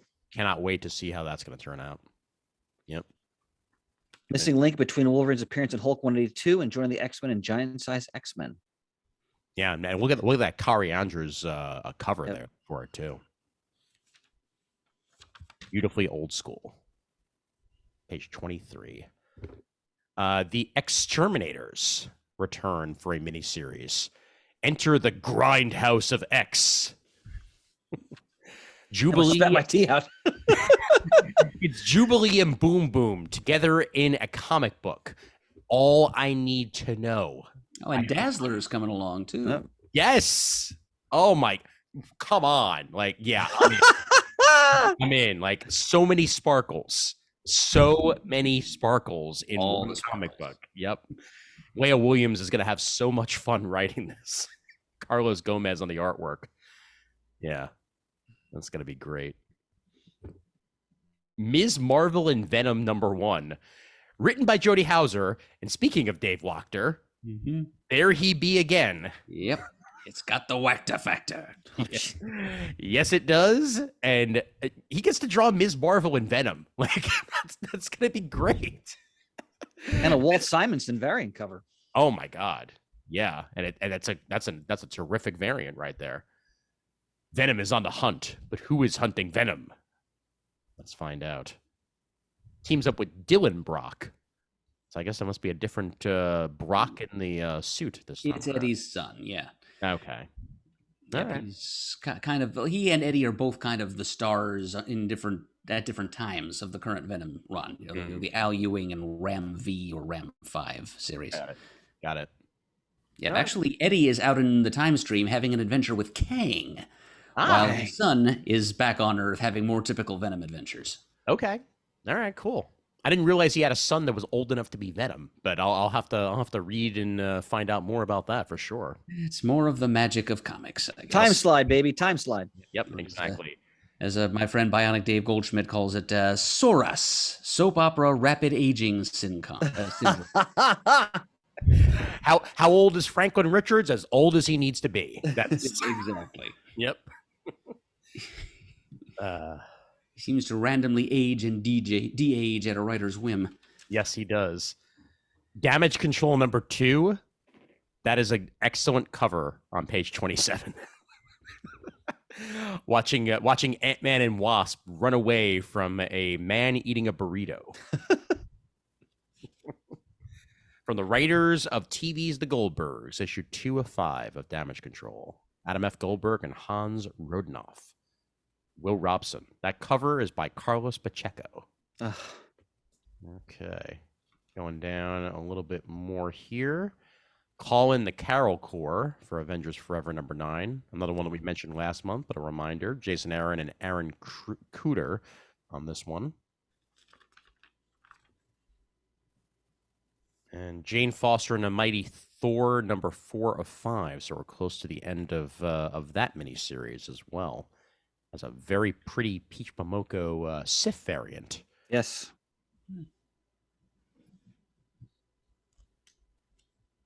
She-Hulk continues to be great. Issue 7 solicited here. From what I've read of it so far, Rainbow Rowell gets the character like few have in the past couple What of a wonderful cover. Oh, so pretty. Yeah. Jen Bartel, beautiful. Mm-hmm. Got a real noir feel to it. Oh, Excellent. Talking about excellent covers. Yep. Phil Noto. Phil Noto going old school, even with the old school Marvel, 1980s. Yep, 80s bullet corner box. Yep. Oh man, the variants assemble. Every variant of Jessica Jones you can put in there, and it's written by Gail Simone, and it has artwork by Phil Noto. What more can you ask for? Strange number 6. Wong takes center stage for The Big Spell. Oh, that's another noir type beautiful cover. Exactly. Yep. Certainly going for an era feel there. There on page 38, we've got Punisher meeting Ares, the god of war, as written by Jason Aaron. Yes. Who's written a few stories about gods in his time. Yes. Certainly. Just a few. This many. Yeah. The iconic 42nd issue. Not something you hear every day, but 42nd issue of Miles Morales Spider-Man number 4 coming to you. Saladin Ahmed on the writing, Christopher Allen, Carmen Canero, Paco Medina, and more on the artwork. There's a number of the spider that bit him. And the winning lottery number for Brooklyn Visions Academy, the number 42, means a lot in Miles Morales' world. And Saladin Ahmed celebrates this landmark issue with an oversized, spectacular, alongside amazing Miles Morales Spider-Man artists. So there's your explanation as to why 42 matters the most. And also, it is the answer to everything. So page 39 for that one. Janus Vell. Cannot wait to read the first issue of that. Yep. And what's underneath it? Defenders Beyond. Yep. Murd's looking forward to that. Mm-hmm. I am. Yep. Page 42 has things we are looking forward to, including Thunderbolts, because I want to see what that's like. Sean Isaacs on the artwork, Jim Zub on the writing for that one. Issue 2 of 5. The Javier Rodriguez art on the Defender stuff is just gorgeous. Oh. It really is. He did that History of the Marvel Universe book, which was amazing a couple years ago. Yep. And looks like Daredevil's got some death on his hands with Zdarsky's run there. And Daredevil. I've only read the first trade of Zdarsky. I gotta catch up, man, because that first trade was superb. Same here. His Daredevil run. Yep, same here. Looking forward to the Al Ewing Ant-Man and Tom Riley when that comes out. Mm-hmm. 3rd of 4 on page 43. Horst Cantwell's Iron Man, and this was the same cover that was solicited last month with the very much the Hal Jordan vibes going on here with Iron Man. Yes, definitely. Mandarin's rings. Right, the actual 10 rings. Yes. And Spy Master is involved, and the Cobalt Man. Murd. How many times has that guy been dead? And I trust Cantwell, though. Cantwell enjoys continuity enough he that he's does. going to play around with the idea of Cobalt Man being dead and not dead, and just he's kind of a Silver Age also ran Iron Man, and I want to see Cantwell dig around inside his radioactive skull a little bit and see what. And Cantwell, to piggyback this, has been using virtually all of Iron Man's great rogues in one form or another. Even some of his not so great Yeah, ones. exactly. Yes, some also rans too. Yes. That's my favorite when a writer can pull in the ones that like everybody used to laugh at and actually make them matter. Just think of what Tom King has done for Kite Man. Oh yeah, exactly. Yep, absolutely. And what the Harley Quinn animated series has done for Kite Man as well. Because hell yeah. Yep, he's getting his own spin-off. That's how popular he is right now. And I won his first appearance at a Wild Pig raffle. Yeah. Nice. Hulk Planet Part 2. Donny Cates and Ryan Otley. Hulk number 10. Starship Hulk. That's all. Those are the only words I needed. Like, we built this city. Oh boy. Erect this city on gamma rays. I'm glad Murd did it and not me, but that's I feel so much better. Wow. Right. Yep, exactly. You may have been feeling bad, but you feel better now. Happy to help, Chris. Thanks, bro. That shot of vitamin Murd. All cylinders tonight. Wow. Yep. How about Alien number 1? Philip Kennedy Johnson and Julius Oda. Another one that was solicited last month, but I will mention it here as now is the real solicitation. We swear. Page 47. Alien is one of those perennial favorites, and it's got some great movies. It's got some not so great movies, but this is a great team behind us to get us into that Alien universe and they got Predator going on there too. He has a book as well. Yep, indeed. Ed Brisson and Kev Walker, the team behind that. Another great team. Predator number 2 solicited this month. Alien is on page 47. I don't know how I missed Cantwell is doing an Obi-Wan miniseries. Yep. So I missed the whole book, so I'm just gonna wait for the trade. But wow, oh, yeah. I'm excited to read this. I totally missed this. Well, at least to let you know on page 52. And a Choose Your Destiny variant cover by Chris Sprouse on that one. Star Wars number 27. Soul's run on the flag title has been superb. Oh, yeah. Really well done. The Good People is the name of this particular story on page 55. The Empire's greatest secret is in the hand of 2 Crimson Dawn double agents who are racing to deliver it to the Rebel Alliance to buy themselves safe haven. But the Empire knows what they have stolen, and the entire Imperial Navy is in hot pursuit. Heist tale. I love Star Wars. Marvel's been knocking out of the park now for quite a few years. Mm-hmm. Definitely. Ooh. Oh, what? Wow. Look at that cover, page 57. Man. Daredevil, Darth Vader, issue 27. Maybe Daredevil's in there too. I don't know. there is a lot of red, so I can understand it. Yeah. All right, we're into the trades. The Unbeatable Squirrel Girl Omnibus is a must-read. Right? Ryan North, Chip Zdarsky, Will Murray, tons of other excellent creators in there. Penciled by Erica Henderson, Derek Charm. This breathed life into the Squirrel Girl character like very few have before, and it's great. 59, page 59 here. It collects a whole bunch of this Unbeatable Squirrel Girl run, all in one collection. It's 1,592 pages. Wow. Yep. $150 before discount. That's great. Yeah, that is excellent. Yep. But for Shane would lament that the spine's going to break. It's too heavy. Mm-hmm. I can't read it comfortably. Yep. So, I'm right there with him. Give right me under covers or give me death. Right underneath it on page 60, one of the most polarizing Captain America. Oh, that's right. Oh, yes. This is the Hail Hydra cap, right? You got it. Yep. Yeah, right. This is where it all started with Nick Spencer's run here. Collects Captain America Sam Wilson 1 through 17, and then Captain America Steve Rogers 1 through 11. Avengers Standoff, Welcome Pleasant to Hill. Pleasant Hill, Assault on Pleasant Hill Alpha, all that other stuff in there. But yeah, this was the beginning of a very contentious arc. You either love it or you hate it. And if you love it, it's there for you in hardcover on page 60.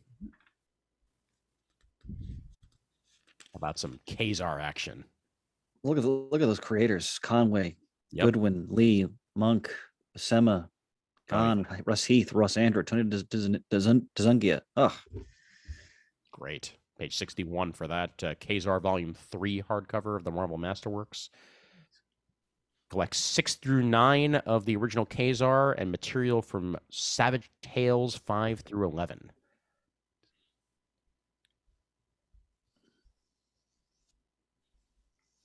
Finally get all of Beyond solicited. And this is the Beyond Omnibus hardcover. So if you want all of Beyond, this is how you're going to get it in omnibus form. I'm sure there'll be other soft covers to come as well, but that's on page 62 and then 63 if you want to see the full cover there. But Ben Reilly's run on Amazing Spider-Man, all for you there. And what he became at the end, another polarizing thing that you either love or hate, but we'll see where the title brings that when we get there. Here they're reprinting Gaiman's original Miracle Man run. Yep. Supposedly leading up to, and yes, this is Miracle Man, the Golden Age. We are going to get the Silver Age eventually and the Bronze Age. So that's should all be coming soon enough. Gaiman and Buckingham finishing out that story that they never actually finished. Yep. Here's a collection I'm sorry, Murd. I didn't mean to cut you off there. No, I was just musing. It's very hard to find the Golden Age in single issues from the original Eclipse run. Marvel reprinted them in single issues a few years ago. Yeah. This is a trait. And Silver Age is virtually impossible. And as Ian mentioned, Bronze Age, I don't think ever even found its way to print. It was never finished. Yep. Yeah. So this is the start of exciting times for Miracle Man fans here in this anniversary year. Absolutely. Yep. This is a collection I might pick up. I don't think I currently own the Kree Scroll War in any sort of reprint format, and this is a gallery edition. A lot of the foundation of Marvel Cosmic comes out of this story. Early Bronze Age Avengers, Roy Thomas scripting, and the Buscema brothers and Neil Adams doing the artwork. It's essential if you really enjoy the key elements of Marvel history. Mm-hmm. So that was on page 68. Wolverine Origin. Talk about a story that kind of changed Wolverine forever. Yeah. On page 70, we actually got to know more about Logan. And it was the basis for a movie. I'll just put it that way. God, I'd almost forgotten about that. Wow. Yeah. Some of the worst claws you've ever seen on screen. right there. And a movie that got Ryan Reynolds to make Deadpool to apologize for the way Deadpool was portrayed in the movie. But the original is actually very good. It's got it's written by Paul Jenkins, Bill Jemas and Joe Quesada, penciled by Andy Kubert, and some of the best work of Andy Kubert's career. Yes, yeah, it's gorgeous. And this collects all 6 issues of that original Wolverine: The Origin, which gave us Wolverine's name. It's yes, not that's right. Yep, James Howlett right there. Thor Corps. Yes. And I'm glad this is being solicited, because these were some of like the random issues that I picked up when I was a kid. In page 72 here, I remember, I think one of the first Stump the Rios that I submitted involved the future Thor, and what his name was, which is Dargo Couture, the 26th century Thunder God. This was Tom DeFalco, Ron Frenz, Roy Thomas, penciled by Ron Frenz, Pat Olive, Herb Trimpe. I love Pat Olive. Oh yeah. This collects a whole bunch of Thor, 437 through 450, and issues annual 16 to 17. This was still during the Eric Masterson era of Thor. So good stuff. And then another thing that I like this is an era of Hulk that I still need to get myself into. The Pantheon. Yeah. Yep. Peter David, penciled by John Estes, Jim Craig, Gary Frank, Derek Robertson, Liam Sharp, Terry Dodson. I mean, excellent creators. And this is some of the best stuff out of David's run, and on sale in October. All that on page 72. Anyway, and if you want to get somebody who wants to learn about the Hulk, after you read the origin stuff, the Peter David run is utterly essential. Oh yeah, yeah. So much of the characters, what we know about the character really comes from that run. Yep, especially the Gray Hulk stuff. Yep. Oh yeah. His father, all of that. Yep. And hey, it's called Blood and Thunder. Thor Epic Collection, Blood and Thunder. What a concept, right? Yep. In the name of 90s excess, we need to mention this because this is one of those absurd, sprawling, overgrown, metastatic crossovers. In the vein of Maximum Carnage. It's, I think, like 17 issues worth of basically Thor goes crazy and various cosmic heroes have to try to subdue him. Yeah. Yep. Cosmic Rampage Thor, because you demanded it. As I recall, he kept mumbling pieces and bits, pieces and bits. Because he felt like his identity was becoming fragmented, and so he does the logical thing and embraces nihilism. Okay. Yeah. And it leads into one of Roy Thomas's runs on Thor, which involves him running around with a group of characters called the God Pack, who are exactly as forgettable as they sound. So, in short, I don't exactly recommend this collection. Clearly not, my friend. although I feel like Thor and the God Pack was made for NBC Saturday mornings in like 1982. Oh, God. Right alongside Mr. T and the T-Force. Mr. T and the T-Force. Definitely. Yep. How about the Activision hour? All right, anyway, go ahead. Page 73 for that one. Let's pause here for a minute. Yes. I think this is a misprint. Yeah, I think you're right. Because when you read the copy, they're talking about Incredible Hulk 420 to 435, which is Peter David. Yes. And the cover is clearly from the Bronze Age. Len Wein, Herb Trimpe, yeah, and of course, and now the Wolverine, Sal Buscema. Let's see. You're exactly right, Chris. They just duplicated the text from the bottom of page 72. The Fall of the Pantheon Epic Collection. Oh, There you go. Okay. Yeah. Editors, ladies and gentlemen, editors and proofreaders. So if you're interested in what's visualized on page 74, those are classic Bronze Age Hulk stories, which apparently include the first appearance of Wolverine, I'm guessing. Mm-hmm. Yep. And now the Wolverine. Len Wein, Herb Trimpe, Sal Buscema. Sal Buscema is one of the great Hulk artists. Yep. And Herb Trimpe too.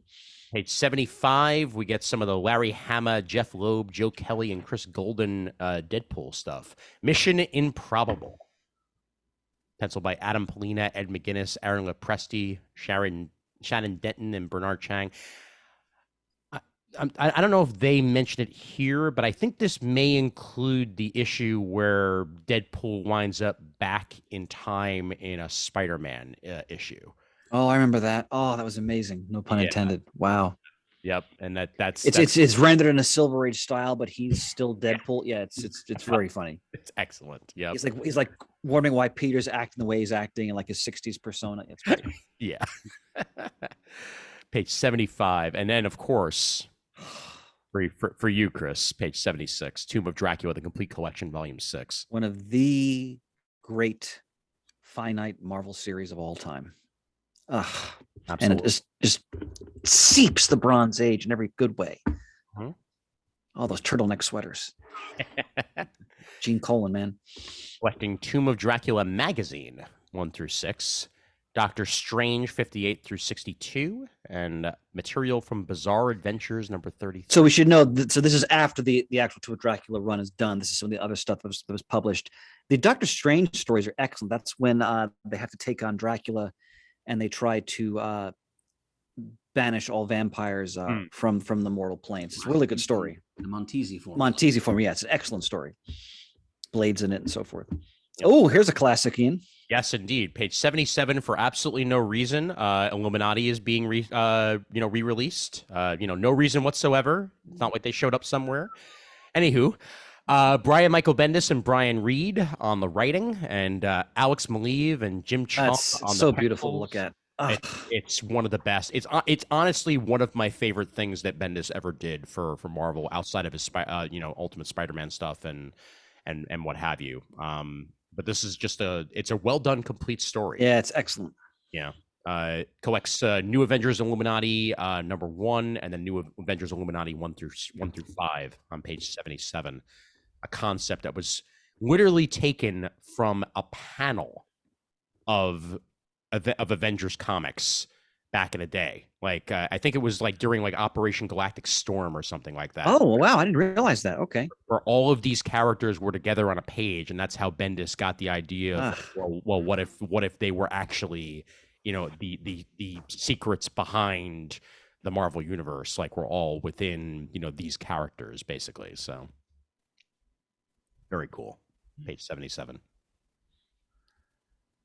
And yeah, that's about it. I think I will mention just X-Men First Class. If you haven't read it, it's great stuff. Jeff Parker's X-Men First Class is terrific. I haven't read it, and this is a 6x9-inch digest-sized trade of all 9 issues, and I think I'm gonna just pop that into my card. Yep, excellent.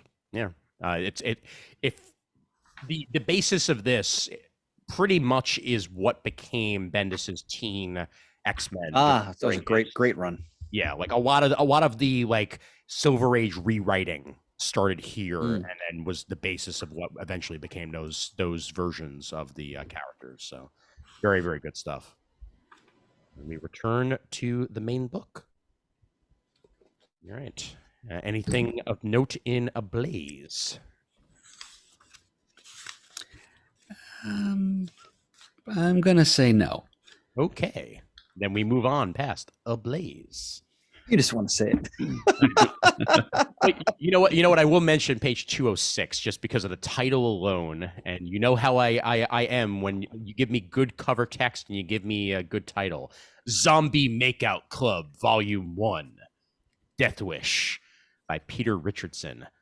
Welcome to Death Wish, a graphic and chaotic comic about life, death, suicide, and other side.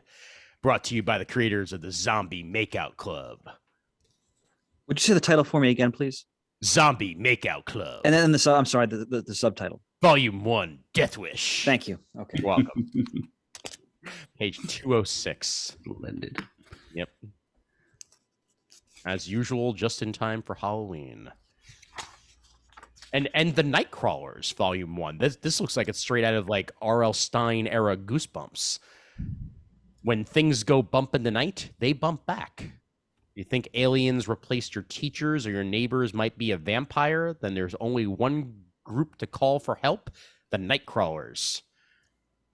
Very Scooby-Doo, they even have a dog. Page 208 for that one. All right, we'll scroll down a little bit further into the rest of the and start off on page 214 with Phenomena. Volume 1. God. The Golden City of Eyes. See, this is why we're recording this on a Sunday, and clearly we're just the right type of loopy. But, Brian Michael Bendis. I was actually nauseous earlier. So. I know, and he's even more nauseous now. No, for very different reasons. Andre Lima Araujo on the artwork. This brings you a brand new fantasy adventure series starting with the Golden City of Eyes.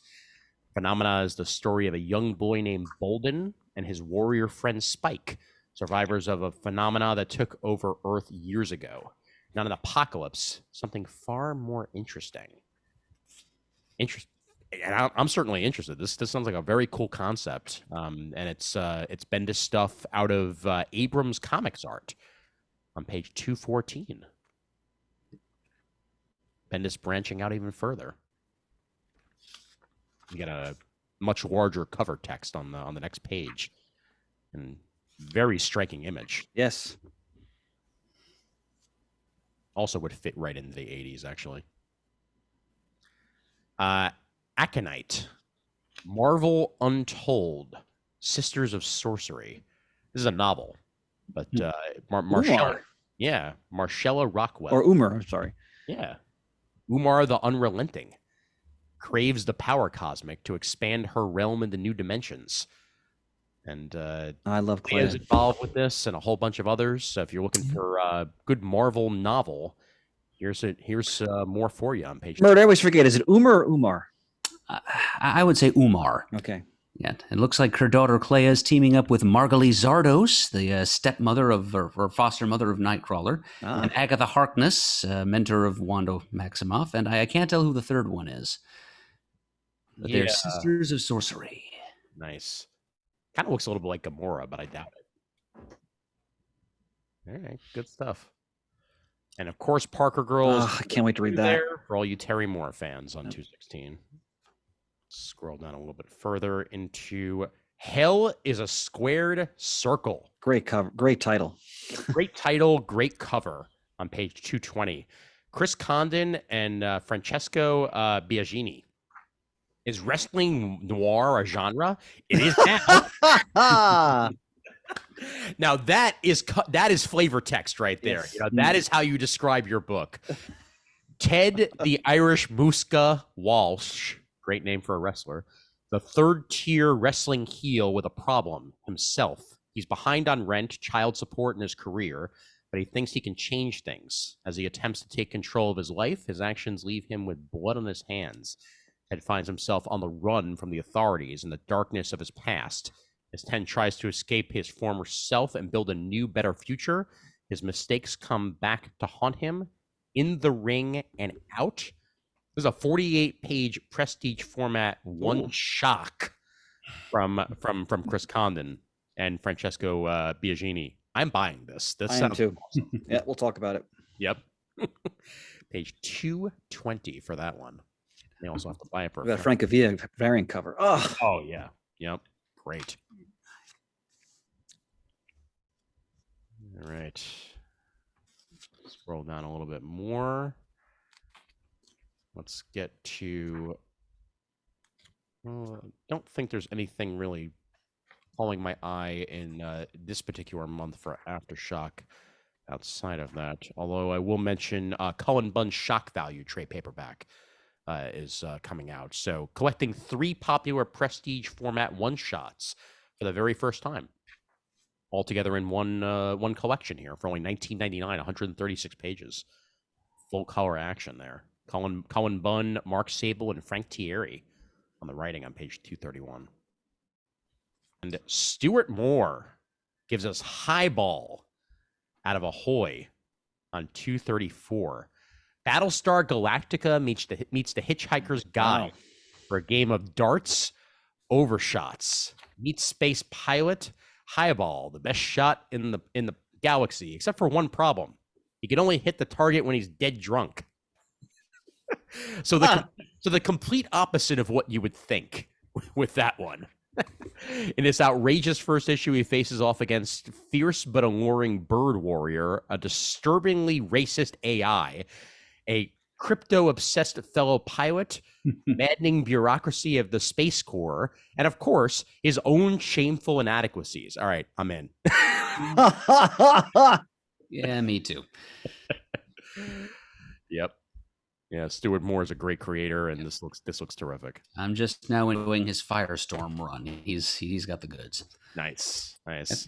At the bottom of that page, also from Ahoy Comics, we've got a trade paperback collecting all those Wrong Earth one-shots they've been coming out with for the last several months. From a bunch of great creators like Gail Simone and Mark Waid and Leonard Kirk and so on. Yep.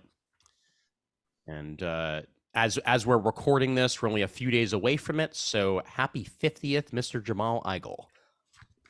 Yes. Yep. I understand you've already celebrated with him in person, Ian. Indeed, yep, and that's where I got to break bread with people like Fred Van Lente and Stuart Moore, as they were there celebrating it along with them. So it was a rollicking good time at a bar on Court Street in Brooklyn, and then we went for wrestling afterwards. So it was a full day of adventure with Jamal. Good times all around. I'm sure. Yep. Good food too, and tacos. Filler Bunny Collected Works trade paperback, Jonan Vasquez on page 236.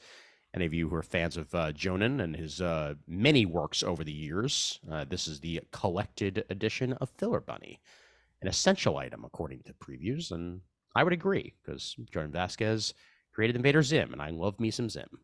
Scroll down to The Cosmic Adventures of Astrid and Stella out of Amulet Books on page 242. This looks absolutely adorable and has to be mentioned. Written and drawn by somebody called Hello Lucky. I like the way you introduced that. Yeah. meet Astrid and Stella. These best friends are ready to fire up the turbo blasters and take off into the stratosphere. They'll just need a few things before it's time to go. Their special spacesuits, lots and lots of snacks, and their trusty robot Bobo. That sounds like good times for everybody, all ages right there on page 242.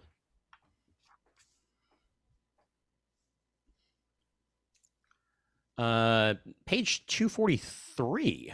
I mean, and mind you, this is all part of various.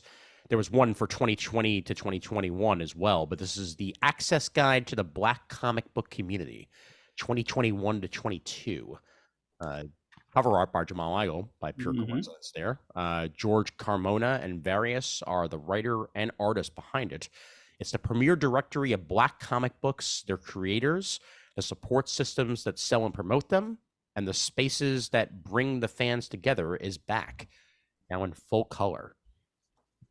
Next to that, that's bold. There's someone's doing an adaptation of War and Peace. Oh, yeah. How about that? Dmitry Churkrai on the artwork for that. That is, I mean, of all the novels I've ever read, it is the greatest novel I've ever read. It lives up to the reputation. It takes a long time to read it, but it's tremendous. On page 243, and directly next to that, I do need to mention, just because it's Doonesbury, former guy, Doonesbury in the time of Trumpism.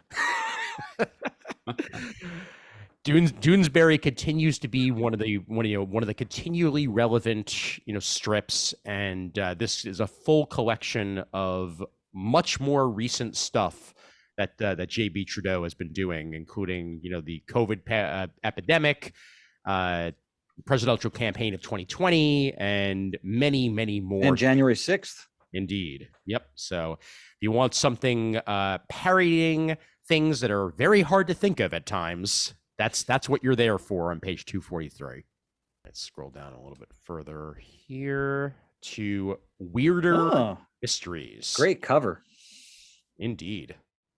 Welcome to the new paranormal. Chilling Adventures presents Weirder Mysteries #1.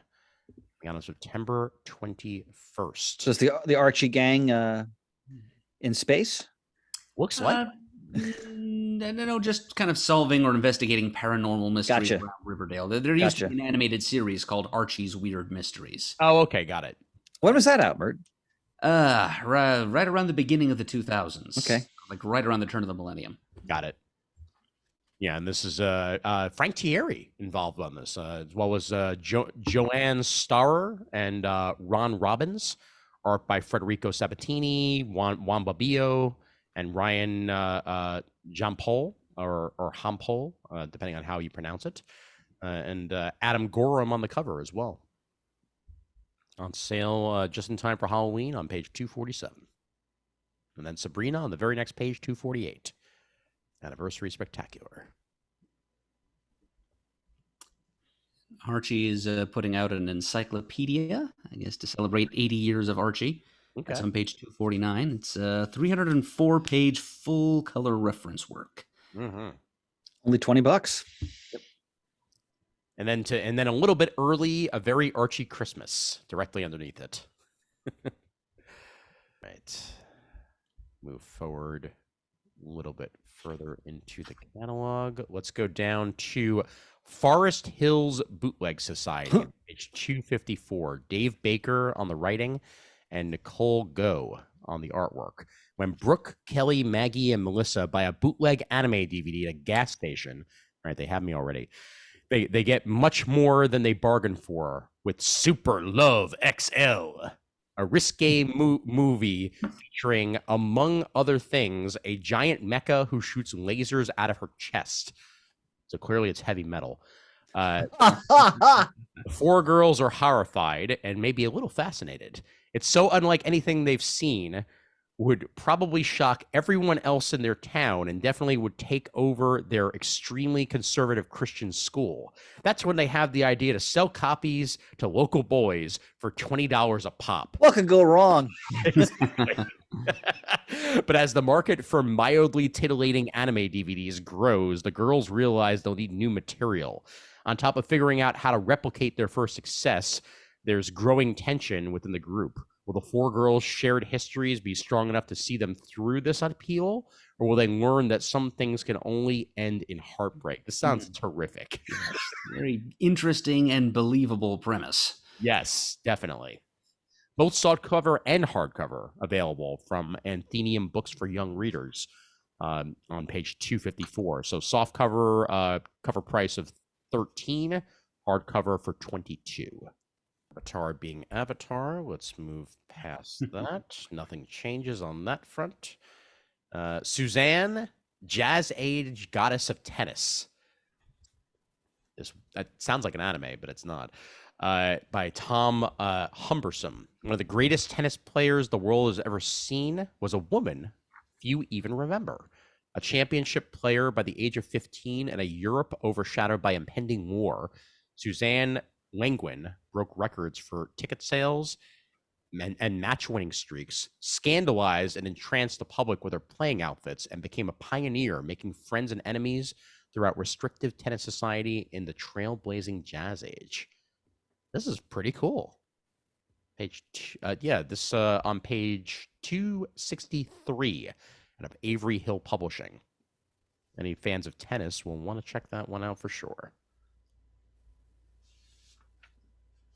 Very next page, Kari Andrews. Erratic is back. Remember when this was solicited a couple of years ago. Mm-hmm. Now here we are with another series, and the very Spider-Man-esque character that Kari Andrews brought to the table is back for more. Yeah, it's kind of a hyperactive Spider-Man meets Our Man. The gimmick with him is that he gets superpowers, but he only gets them for 10 minutes in every 24-hour span. So he's got to make every second count. Yep. And Kari both writes and draws this, so that makes it even more interesting to me, as Kari Andrews is a terrific artist. Page 264. This is a cover that grabs me. Jinn, spelled Ginn, by Ian Grody and Justin Fair on 268. After his master sets him free, a hard-drinking, foul-mouthed genie spirals into an existential crisis until he falls for a human who works for the Make-A-Wish Foundation. Oh, God. and for once in eons, finds meaning. However, when his former master has a change of heart and threatens to put the hurt on Jinn's girl unless Jinn recommits to serving him, our troubled genie has to make an impossible choice. Terrific premise. We're kind of in a new era of genies right now, and 268. Yeah, that's got me. Genie in a Make-A-Wish Foundation. Like, okay. And it is a very eye-catching cover. You're right. Yes, it is. Definitely.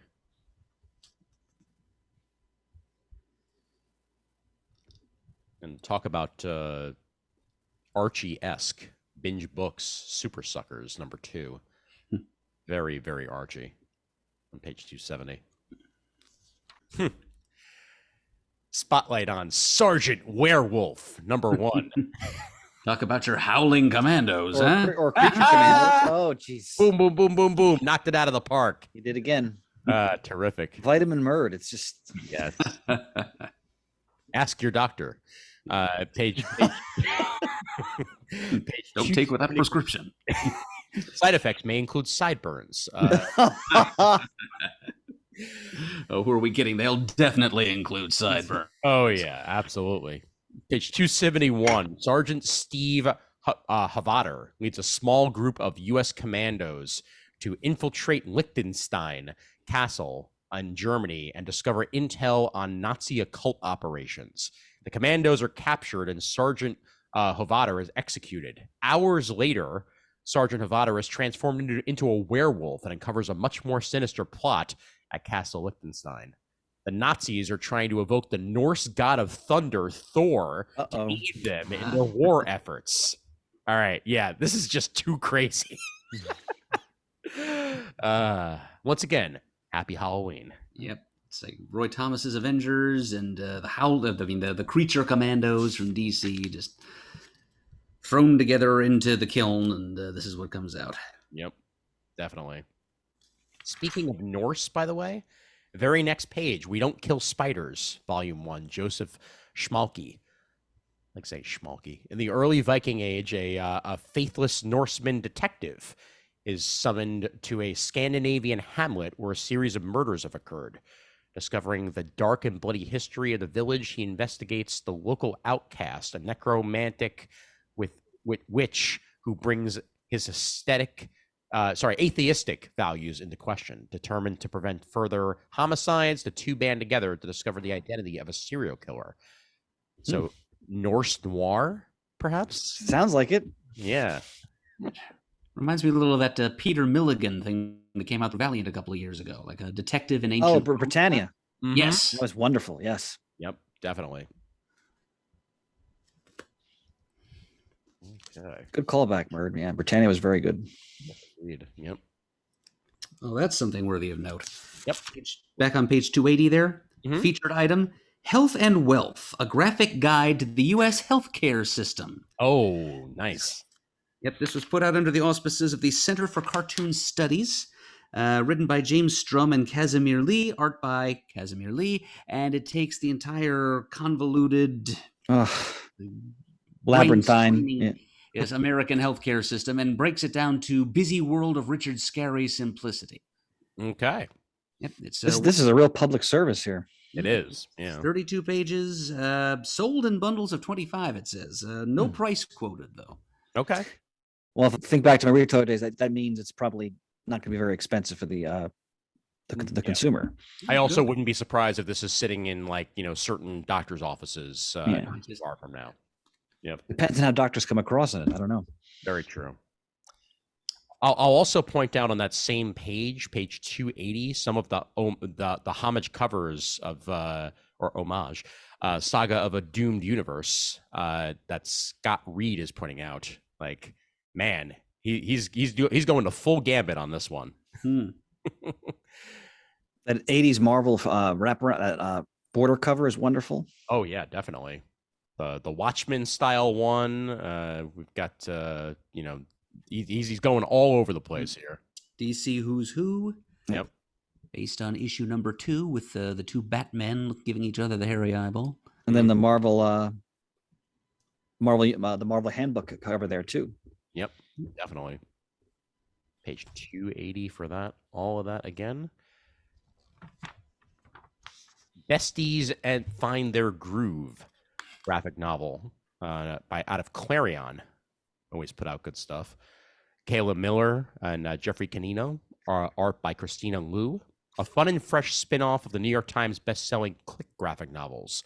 With their first formal school dance around the corner, Beth and Chanda are on a mission to make it the best night ever. Step 1, secure the perfect dresses they can dominate the dance floor. But when neither of them can find an outfit that lives up to their high expectations, these besties will need to lean on their friendship more than ever if they hope to find their groove and bust a move. Page 281. Certainly all ages right there. Page 282, Clover Press is publishing a 2-issue wow, look at that. graphic adaptation of Shakespeare's The Tragedy of Macbeth. Mm-hmm. Yes, graphic adaptation by Stuart Kenneth Moore. Yes, indeed. It's in glorious black and white. Mm-hmm. A couple of items of interest on page 286 here. Mm-hmm. In the upper left-hand corner, Four-Fisted Tales, Animals in Combat. Wow. Yeah, this looks like it's Eisner nominated here. Oh, Yeah, wow. the 2022 Eisner nominee, Best Publication for Kids. And it's 120 pages of true stories of courageous animals. animals getting embroiled in human combat, whether they're actually used to fight, like the elephants that Hannibal famously crossed the Apennines in to invade ancient Rome, Ugh. or animals that just kind of wander into the crosshairs of human conflicts. It's interesting subject to tackle, and it's kid-friendly. And below that, coming out from Del Rey, it's a prose novel, the first to issue for In the Mind of Grant Morrison. Oh, wow. It's called Luda, and it's about, magic using drag queens. Enough said. Yeah. Certainly sounds very Grant Morrison. Mm-hmm. On the other side of that page, page 286, Devil's Due, putting out Trailer Park Boys in the Gutters.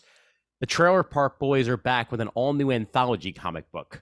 First, they made a comic book, then they were bagged and boarded, but now they're right where they belong, in the gutters. Contains 40 pages of hilarious, violent, messed up stories following Ricky, Julian, and Bubbles, from haunted trailers to the beginning of all time and more. Any fans of the Trailer Park Boys, that'll be right for you on 286.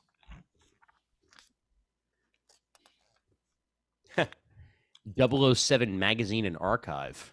That sounds like it could be for you, Chris. Most famous gun in the world. Yep. Back in print for Bond's 60th anniversary. The definitive history of the firearms used in the 007 movies. Yeah. That's pretty cool. 287. To baby or not to baby? That is the question. Opting out of motherhood is hard to do, but relax, they have all the answers, or not. No Kidding, out of Fair Square Comics on page 297. Making babies is a big decision. Making babies is a big decision. There's Jean, the one who doesn't want any kids, and Lucy, the one who might want them one day.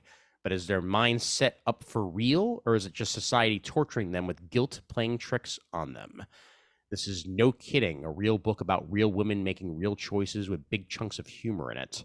Written by Vero Cazo, and with art by superstar Marguerite Savage. Drawing as Madeline Martin. No Kidding is a journey into the heart, mind, and soul of these women opting out of being mothers and how they find their place in a world full of children. This is a fascinating concept. It really does, yeah. Yep. It's called The Biggest Surprise of the Year in Comics. Coming out on September 7th on page 297. Full solicitation on page 298, by the way. Oh, wow. Bernie Wrightson, the FG years on page 300 there. Any Bernie Wrightson is worth it, but this is wow, 150 new paintings for his two art series, all here with this collection in beautiful hardcover. Wow, that's stunning. Yep. Yeah, so this is all about those trading card series, then. Mm-hmm. Indeed. In addition to the original text he wrote for each card, the untold history of the two trading card series will be included, with production notes and details from behind the scenes. Yep. Very cool. Page 300 for that, and oh my God, that's that's an image in and of itself, right there. On that's a master right there. Page 301. Yep. Wow. The Star Trek cookbook. Page 302. I'm gonna try my best not to order that, but I may wind up doing so. I don't have a replicator to make it, so I have to do work myself. If only, right? If only. Christopher Priest, Entropy number 3 out of Heavy Metal. Or at issue 1, of course, I'll give a field report. Yep. Page 310 for that one.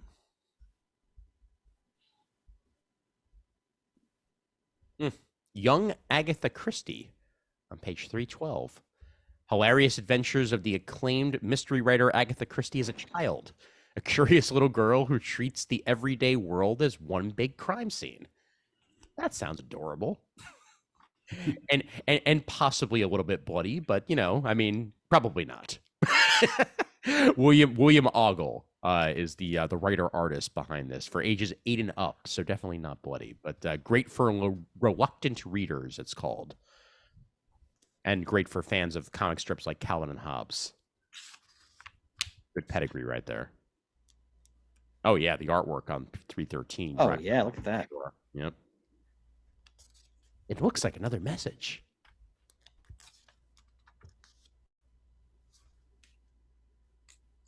Alexandro Jodorowsky and Mobius. Enough said. Yeah. Look at that cover. Oh. And Mad Woman Beautiful. of the Sacred Heart on 315. Anything Mobius is worth it. Like that's so great. How old is Mobius now? Well, this is old. This is back Okay. in print and release. Mobius is still with us, right? I'm checking right as we speak because I hope I didn't misspeak, and then I hope he's still with us. Yeah. Someone's shouting at their listening device right now. Yeah. He unfortunately passed away in 2012. All right. Yeah. Shame on me. Yep. But either way, excellent to see this back in print. Well worth it. The Complete Omni out of Humanoids, Devin Grayson. Yep. Page 318. You're waiting on that. This collects the entire series in softcover. Into IDW. Far from its previous home, however, we still love it for what it got. And Alex Toth. Oh, look at that. yes, indeed. Artist Bravo edition. for Adventure Artist Edition hardcover. It's a second printing, but still beautiful. How about Earth Divers on that same page, 322? Stephen Graham Jones makes his ongoing comics debut with Earth Divers. The year's 2112. And it's the apocalypse exactly as expected. Rivers receding, oceans rising, civilization crumbling. Humanity has given up hope, except for a group of outcast indigenous survivors who have discovered a time travel portal in a cave in the middle of the desert and figured out where the world took a sharp turn for the worst.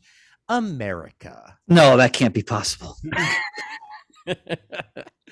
Convinced that the only way to save the world is to rewrite its past, they send out one of their own on a bloody one-way mission back to 1492 to kill Christopher Columbus before he reaches the so-called New World. There'll be certain people in our political spectrum who are really not going to like this book. Yeah, most definitely. The subtitle of the first issue is Book 1, Kill Columbus.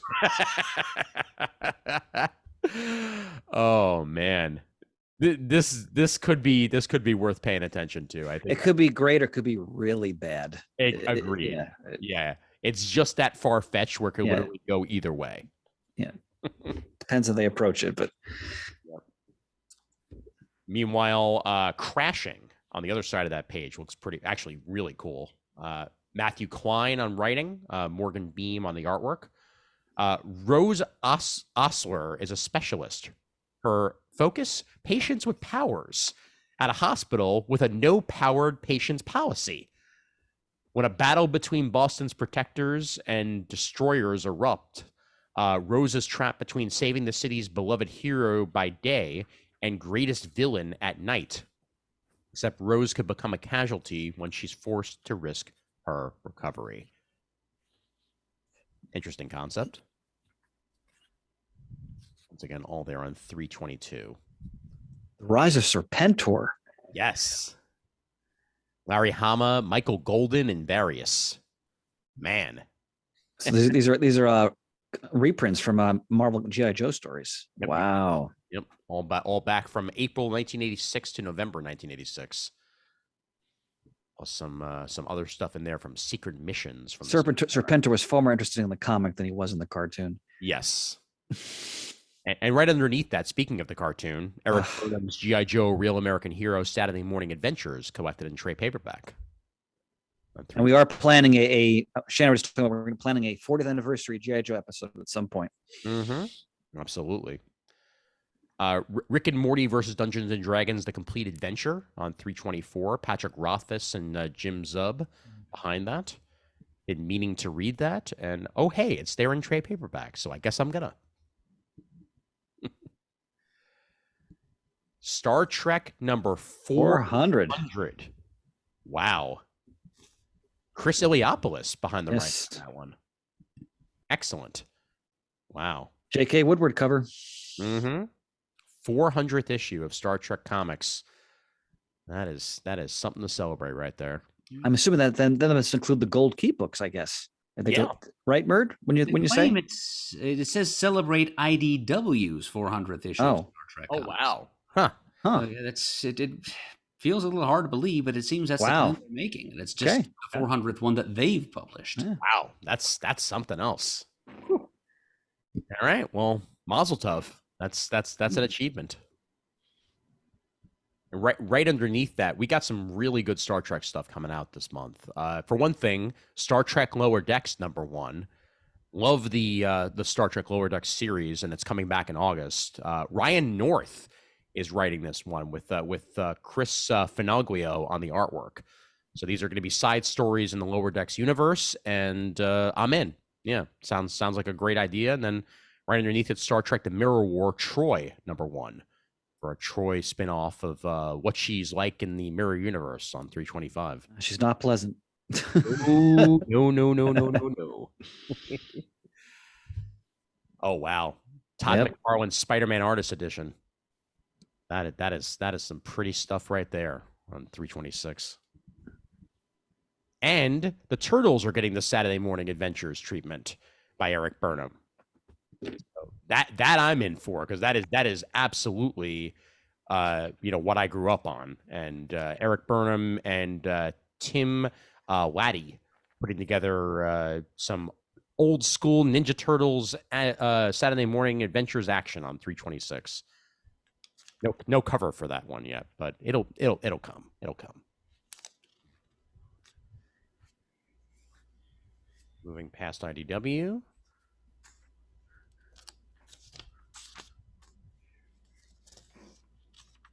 Let's go back to Fairytalia. How about it? George Alberts and Roland Heap on 330. Once upon a time, childhood friends found a magical doorway to Fairytalia, an enchanted realm filled with wizardry and wonder. 20 years later, they are a bunch of self-absorbed adults who don't believe in fairy tales anymore, until a talking squirrel and a chainsaw-wielding fairy show up on their doorsteps. That'll do it. That'll get you back. Narnia with an edge, basically. Once again, could be great, could not be great. We shall see. Wow, Nights at a Dinner Table reaches its 300th issue. Talk about something that's been running for quite some time. Man, that is a difficult landmark for a independent series to reach. Yep, absolutely. Major congratulations to Jolly Blackburn and everyone who's been behind Nights at a Dinner Table over the years. But yeah, page 335 for that milestone 300th issue. Last, ladies and gentlemen, we cannot mention everything, otherwise we'd never go to bed. I agree. I 100% agree with that statement. Now, since we're here, it's time to discuss Oni and things that happened this week that are not very good. Oh, please enlighten us. Earlier this week, right before San Diego Comic-Con, Oni laid off almost its entire workforce. They laid off almost all of their editors. They laid off their, other departments, like the departments that write these very previews. So all the marketing department, and they put out one of the most tone-deaf responses to that, saying, well, we're going to come back bigger and better than ever. We promise. Like, this is all for the greater good. We swear. But getting rid of talent like Alex Segura in the process and other, luminaries that have been with Oni for many, many years. The future of Oni does not look very bright right now. They're probably preparing it for sale, but Oni and Lion Forge, because they're the same company, are kind of in a bad way right now. I'm sorry to hear that. Yeah, they canceled their San Diego Comic-Con panel, and they canceled their booth space at San Diego as well. Wow. So we don't know where the company's going right now, but for anybody who does have stuff with Oni, I feel for you, and I hope that it all works out in the end, because I hate when I see this happen for any company. But I had to mention it because we're talking previews. So anything you see solicited here may very well either never come out or be incredibly delayed. So I want to put that with a grain of salt. Even though Pink Lemonade #1 looks damn awesome, I can vouch for that, actually, because it's been self-published before this. Oh, great! The creator Nick Cagnetti put out 2 issues through Indiegogo a couple of years ago. Okay, so yeah, it's just as fun and trippy as it looks. It's kind of like Barbarella meets Easy Rider meets Ranko meets Harvey Fruit Man. It's it's kind of got a bit of an all red sensibility to it. It certainly doesn't take itself too seriously. It's trippy fun in a late 60s vein, and I was kind of hoping that now that Oni picked it up, we'd see more than just the 2 issues. I think they're going to reprint the 2 issues that had already been published through Indiegogo, and then #3 would start with new material. But I guess we can't exactly count on that based on what you've told us about Oni's current fortunes. Yeah, especially since they're also accused of unpaid labor allegations at the moment. So I'm hoping that that Nick does indeed get to put these out. If not, he can hopefully go indie once again and find a home for these one way or the other. But page 348. Support your creators and support the works, and hopefully they will indeed find the right home. But it's a damn shame, honestly. Let's get on to happier things away from that, shall we? All right. Let's go a little bit further into the catalog as we approach our favorite publisher. Yes. But before we get there, let's see if anything else catches our eye. Gustav and Henry. That'll make me feel better. Page 367. Andy Matthews out of Red Comet Press. Opposites attract in this humorous graphic novel series about best friends Gustav and Henry, short for Henrietta. Meet Gustav and Henry. This is their book. It's a bit about friendship and a lot about snacks, especially nachos. Kind of all I need right there. A nice, adorable, all ages tale about best friends making their way in the world, and they're animals. So and they're talking animals, and those are always fun. They love doing normal things together, like finding a lost shuttlecock in space. Returning an overdue library book 100 years ago. Making cakes in the bath. Completely boring things. Yeah. Good times right there on 367. Well, on 368, I see we've got a new mega series coming out, plus a trade paperback of the original. It was a 2-issue oversized series it's a kaiju story, basically. It's very much in the vein of Pacific Rim, but the artwork was gorgeous. Mm-hmm. So if you're a fan of kaiju storytelling, like Godzilla or Gamera stories, this has something to offer you, and I do personally recommend it, actually. Nice. The new series is called Mega Rise of the Black Swan. So new monster for our hero monster Mega to do battle with. Right on. Maximum property damage. And 369, yet again, you got me with the title. VMT, Vampire Menstrual Tension. Well. Happy Halloween, people. Will Simpson, what are you doing? Vampires come in many forms and curious identities. Not all Nosferatu are of the rat teeth, or Dracula and his penchant for impaling Turks.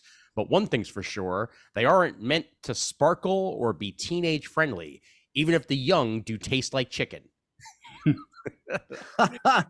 It's not that vampires aren't fun, but hang on to your face. They peel easier than an apple in baking season. This is a great solicitation. A brutal orgy of carnal sacrifice. Well, all right. Right on, baby. 369. Yep. I'd rather see vampires do that than sparkle. I agree. Yes, most definitely. Especially since the last San Diego Comic-Con I went to was in 2009, right at the heat of Sparkle season. So, yeah. What say we on Nocturne County by James Roche? Great cover. Terrific cover. Yeah. Nocturne County, an adult crime noir set in a classic children's book universe. As if Dr. Seuss took a few swigs of whimsical whiskey and ran amok through Sin City. That is a great description. Wow. And I'm in. Art by, remember, you want to tackle the name of the artist? Ashur Enias. Let's do it. Let's do it. Yep. 372. Yep. But yeah, it's a web of death, booze, drugs, and betrayal right there. Yeah, it sounds pretty interesting. I will scroll down to tomorrow's. Murd, you got anything before tomorrow's? I have something from the Titan, page 396, 397. Sure. Yeah. Sorry, Murd, I didn't mean to cut you off there, by the way. I apologize. Yep, that's fine. There we are. 396, 397, you said. Yeah. There we go. Gun hunting. I somehow missed this last month. But Ian, could you go to the next page, please? Sure. Because the bot, keep going a little bit, please. Thank you, sir. That's the art that's actually in the book, not the cheesecake alternate covers. Yeah. So the art looks beautiful. It's a crime noir. Now it's getting plaudits here from both Max and Collins' Road to Perdition and Ed Brubaker. Oh, wow. So I got to go back and order issue 1 because that artwork is gorgeous. And 2, if you have these kinds of creators testifying for it, I got to give it a shot. And by Stephen King. Yeah. So that's Gun Honey from Titan. Yep. Yeah, no, it looks really, really good. Further up, by the way, I somehow missed this was happening. And got Dan Slott. 395. Dan Slott finally gets to write himself some Doctor Who. Yep. As he is one of the largest Doctor Who fans in comic books. And he gets to write a David Tennant tale. Right. Better. It's 3 of them, actually. It's he's writing it. Christopher Jones, Matthew Dow Smith, and Mike Collins are doing the artwork for each of 3 Untold Tales of the 10th Doctor. Yes, definitely. Very happy to see that. Good for Dan for getting in there, and features a bonus story starring the 9th Doctor and Rose Tyler. Right? And yes, Star Trek II, Con, the making of the classic film. Perfect coded to our retro movie review. Definitely. I'm even considering seeing it in the theaters as I'm going to be around for the re-release at the Alamo Draft House in a couple weeks. So is it only being re-released there? No, I think it's being re-released as part of Fathom Events also. I'm not entirely sure. I'll see if I can get information on it. Yeah, I'd love to see that. Yep. But yeah, Star Trek II, The Wrath of Khan, making of the classic film, on page 402, featuring rare and previously unseen production art and new and exclusive interviews. Okay, and on we go to... actually, pause if you could on page 4 or 5, my friend, if you would. I appreciate it. So Tokyo Rose, 0-hour graphic novel at the top of the page, right-hand column. Yep. It's interesting. I always like when they do, someone takes on an historical subject, especially one that's not as well known. So Tokyo Rose is this very controversial sort of tragic figure for World War II. She was a Japanese-American girl visiting her family in Tokyo, and then Pearl Harbor occurred. She was trapped in Japan, and she ended up being a propaganda broadcaster, the infamous Tokyo Rose. She'd beam propaganda meant to demoralize U.S. troops in the Pacific. So she's a very tragic and controversial figure from the war. Like they had the British one, Lord Haw Haw, and the American one, Axis Sally. So it's an interesting story. Good to see it in comic book form. Yeah, absolutely. And then our fellow at tomorrow's Dinosaurs. Yes. Dinosaur Comics. Back issue 140. Oh man. Yep. And interviews with a lot of luminaries right there. But we got Godzilla at Dark Horse, Sauron Villain History, Dinosaurs Attack, Jurassic Park, Lord Dinosaur. Oh man. Dino. All the dinos you can fit into a book. The next page, this would, I think, interests both Murd and Pants. They're reprinting Alter Ego 175, which is an in-depth examination of Roy Thomas's legendary 1980s All-Star Squadron run. Ah, yes. So, I think I have a copy of the first printing, actually. excellent. And The Charlton Companion. Look at that, Murd. Yeah. Yep. Yep, and that's not just the action heroes either. It's an all-new history. Right. It's the entire history of Charlton from the 40s up through the 70s. Terrific. Yeah, Charlton has a really interesting place in the history of the American comic book. I mean, as Murd referenced, that their action heroes were later were that was supposed to be the Watchmen originally, right, Murd? Yes. They had something in mind to do with the recently acquired Charlton characters, but then I guess DC decided they had other things they wanted to do with those characters, and they knew that they'd become kind of radioactive in the wake of what Moore had planned. So, so Moore just contented himself to use analogs. And they're going to talk here about Dick Giordano. Dick Giordano was originally an editor for Charlton, very influential there. Steve Ditko did work for Charlton. It's a really interesting history. Yep. They were known for having some of the cheapest page rates in the business, but they offered unparalleled creative freedom. They didn't care what you did or said in the page. As long as you filled the pages and turned the stuff in on time, you could do whatever you wanted, basically. And that meant a lot to people like Ditko. Yeah. Well, as I pointed out on my Just Another Fanboy episode, that Dick Giordano, very, very wide ranging career, all the way from Charlton to Sliders Comics. He worked on the Sliders comic. he worked on at least one of the Sliders miniseries, and he provided some artwork for it. So yeah, that's long career to say the least. Oh man. Actually, I'm sorry, Ian. Go back to page 409 for just a moment. I apologize. Sure. Mm-hmm. Also, I never even knew they did this. They offered the American TV comic books. So it's taking a look at TV comic books inspired by TV shows from the 1940s to the 1980s. Mm-hmm. That's got to be a fascinating history. Oh, absolutely. Yeah. I love going into that history about especially since I literally just mentioned Sliders, like that. Yep. So many different series have had comic books over the years. Mm-hmm. Yep. Something else Pants should be aware of. Yep. Mm-hmm. Indeed. The LGBTQ comics studies reader softcover, also right there on page 409. Explores the exemplary trove of LGBTQ plus comics that coalesced in the underground and alternative comic scene in the mid-1960s and in the decades after.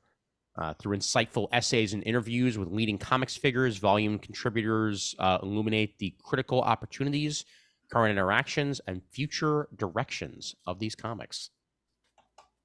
Nice piece of studies right there on 409. And then Bloodshot Unleashed for something completely different on page 411. Denise Camp and John Davis Hunt put their take on the Valiant character. Bloodshot. Sorry about that. All right. And I think... Eternal Warrior Classic Omnibus. I'll mention that in passing as well. Jim Shooter and Barry Windsor Smith would have to be mentioned. That Valiant era, wow. Mm-hmm. Yep, page 414 right there. And I think I'm good until manga. Anybody have anything beforehand? I have something when we get to t-shirts after manga. Haha, there you go. Murd, you got anything? I don't think so. Okay. Clear for takeoff here. Excellent. Well, let's go in the manga and take a look at what we have. Ian's Manga Corner. Yeah. Let's start off with on page 439 out of Viz. Look Back. Story and art by Tatsuki Fujimoto. The overly confident Fujino and the shut-in Kiyomoto couldn't be more different, but a love of drawing manga brings these two small-town girls together. But as they grow up, a terrible tragedy will change their lives forever. Chainsaw Man creator Tatsuki Fujimoto's poignant story of a pair of aspiring artists and a devastating event that severs their partnership.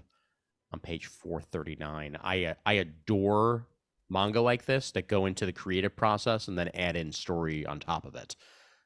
So this should be something special here on page 439. Okay. Look for at least a couple of other. Yes. The Art and Making of Transformers War for Cybertron Trilogy. Optimus Prime. Written by Mike Avalia. Introduction by F.J. DeSanto. This provides an incredible behind-the-scenes look at the conception of this exhilarating new story and gives readers insights into the exacting character designs that brought the Autobots, Decepticons, Maximals, and Predacons to life. On page 443, good behind-the-scenes action for any of you Transformers fans. All right, and I'll try to find at least one more past the Mob Psycho ad. Yes, I found it. Here we go.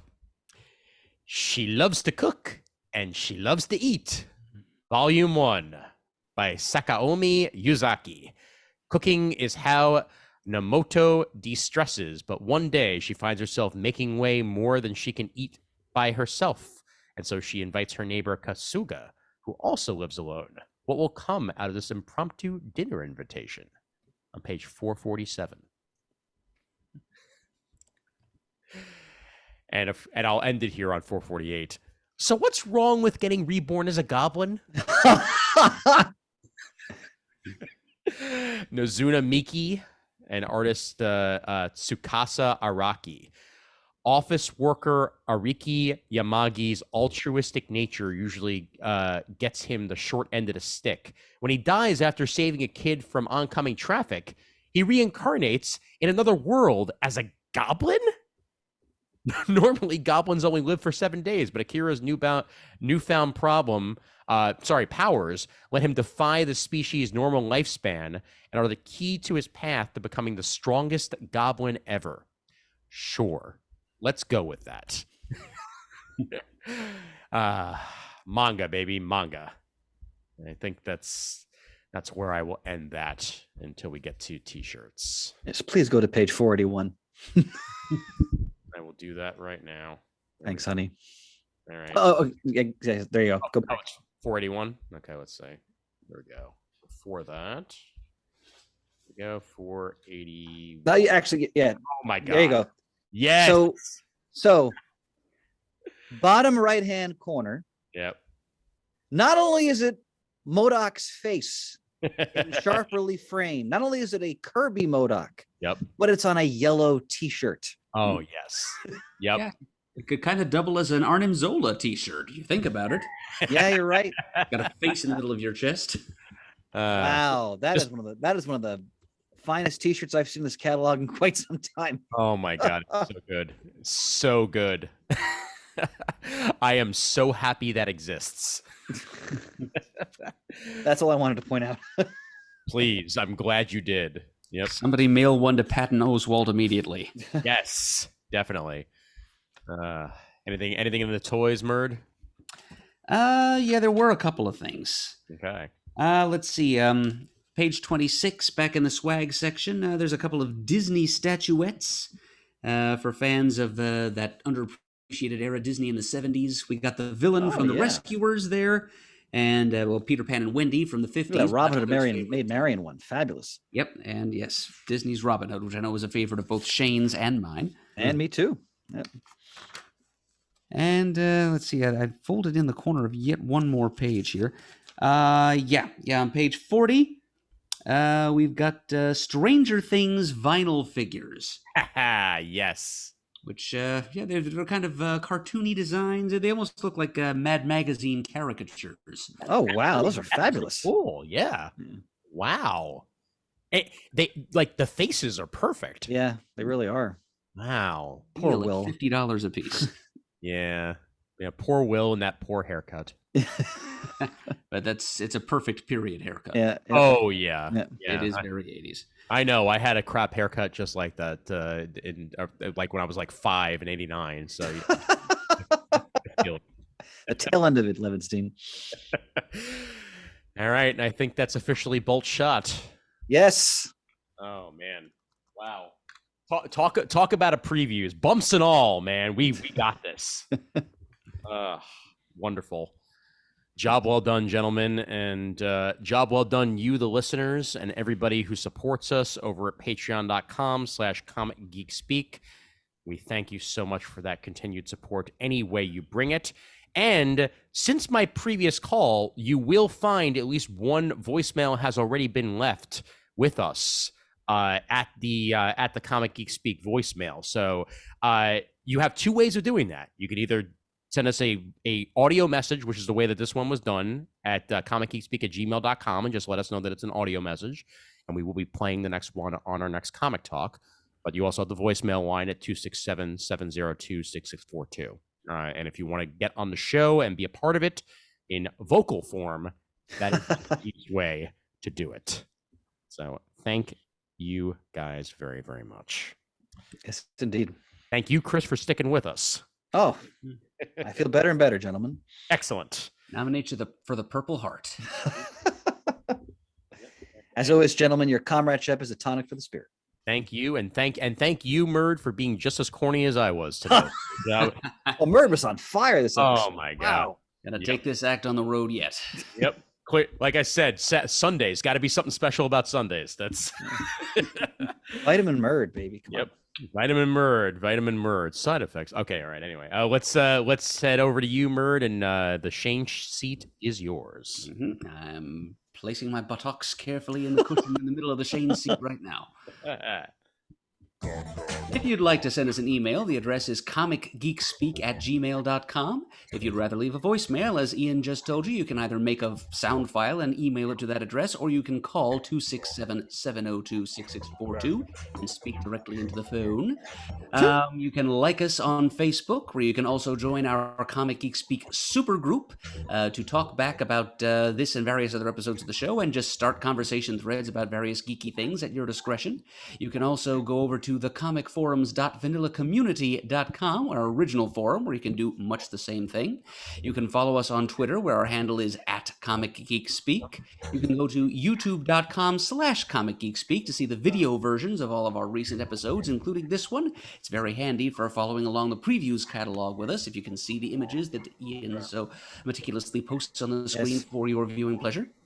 We give special thanks, as always, to those of you who have donated monetarily to the show via various means over the years. We truly appreciate it, and the show would not be what it is today without your support. And as always, we are uniting the world's mightiest heroes, one listener at a time.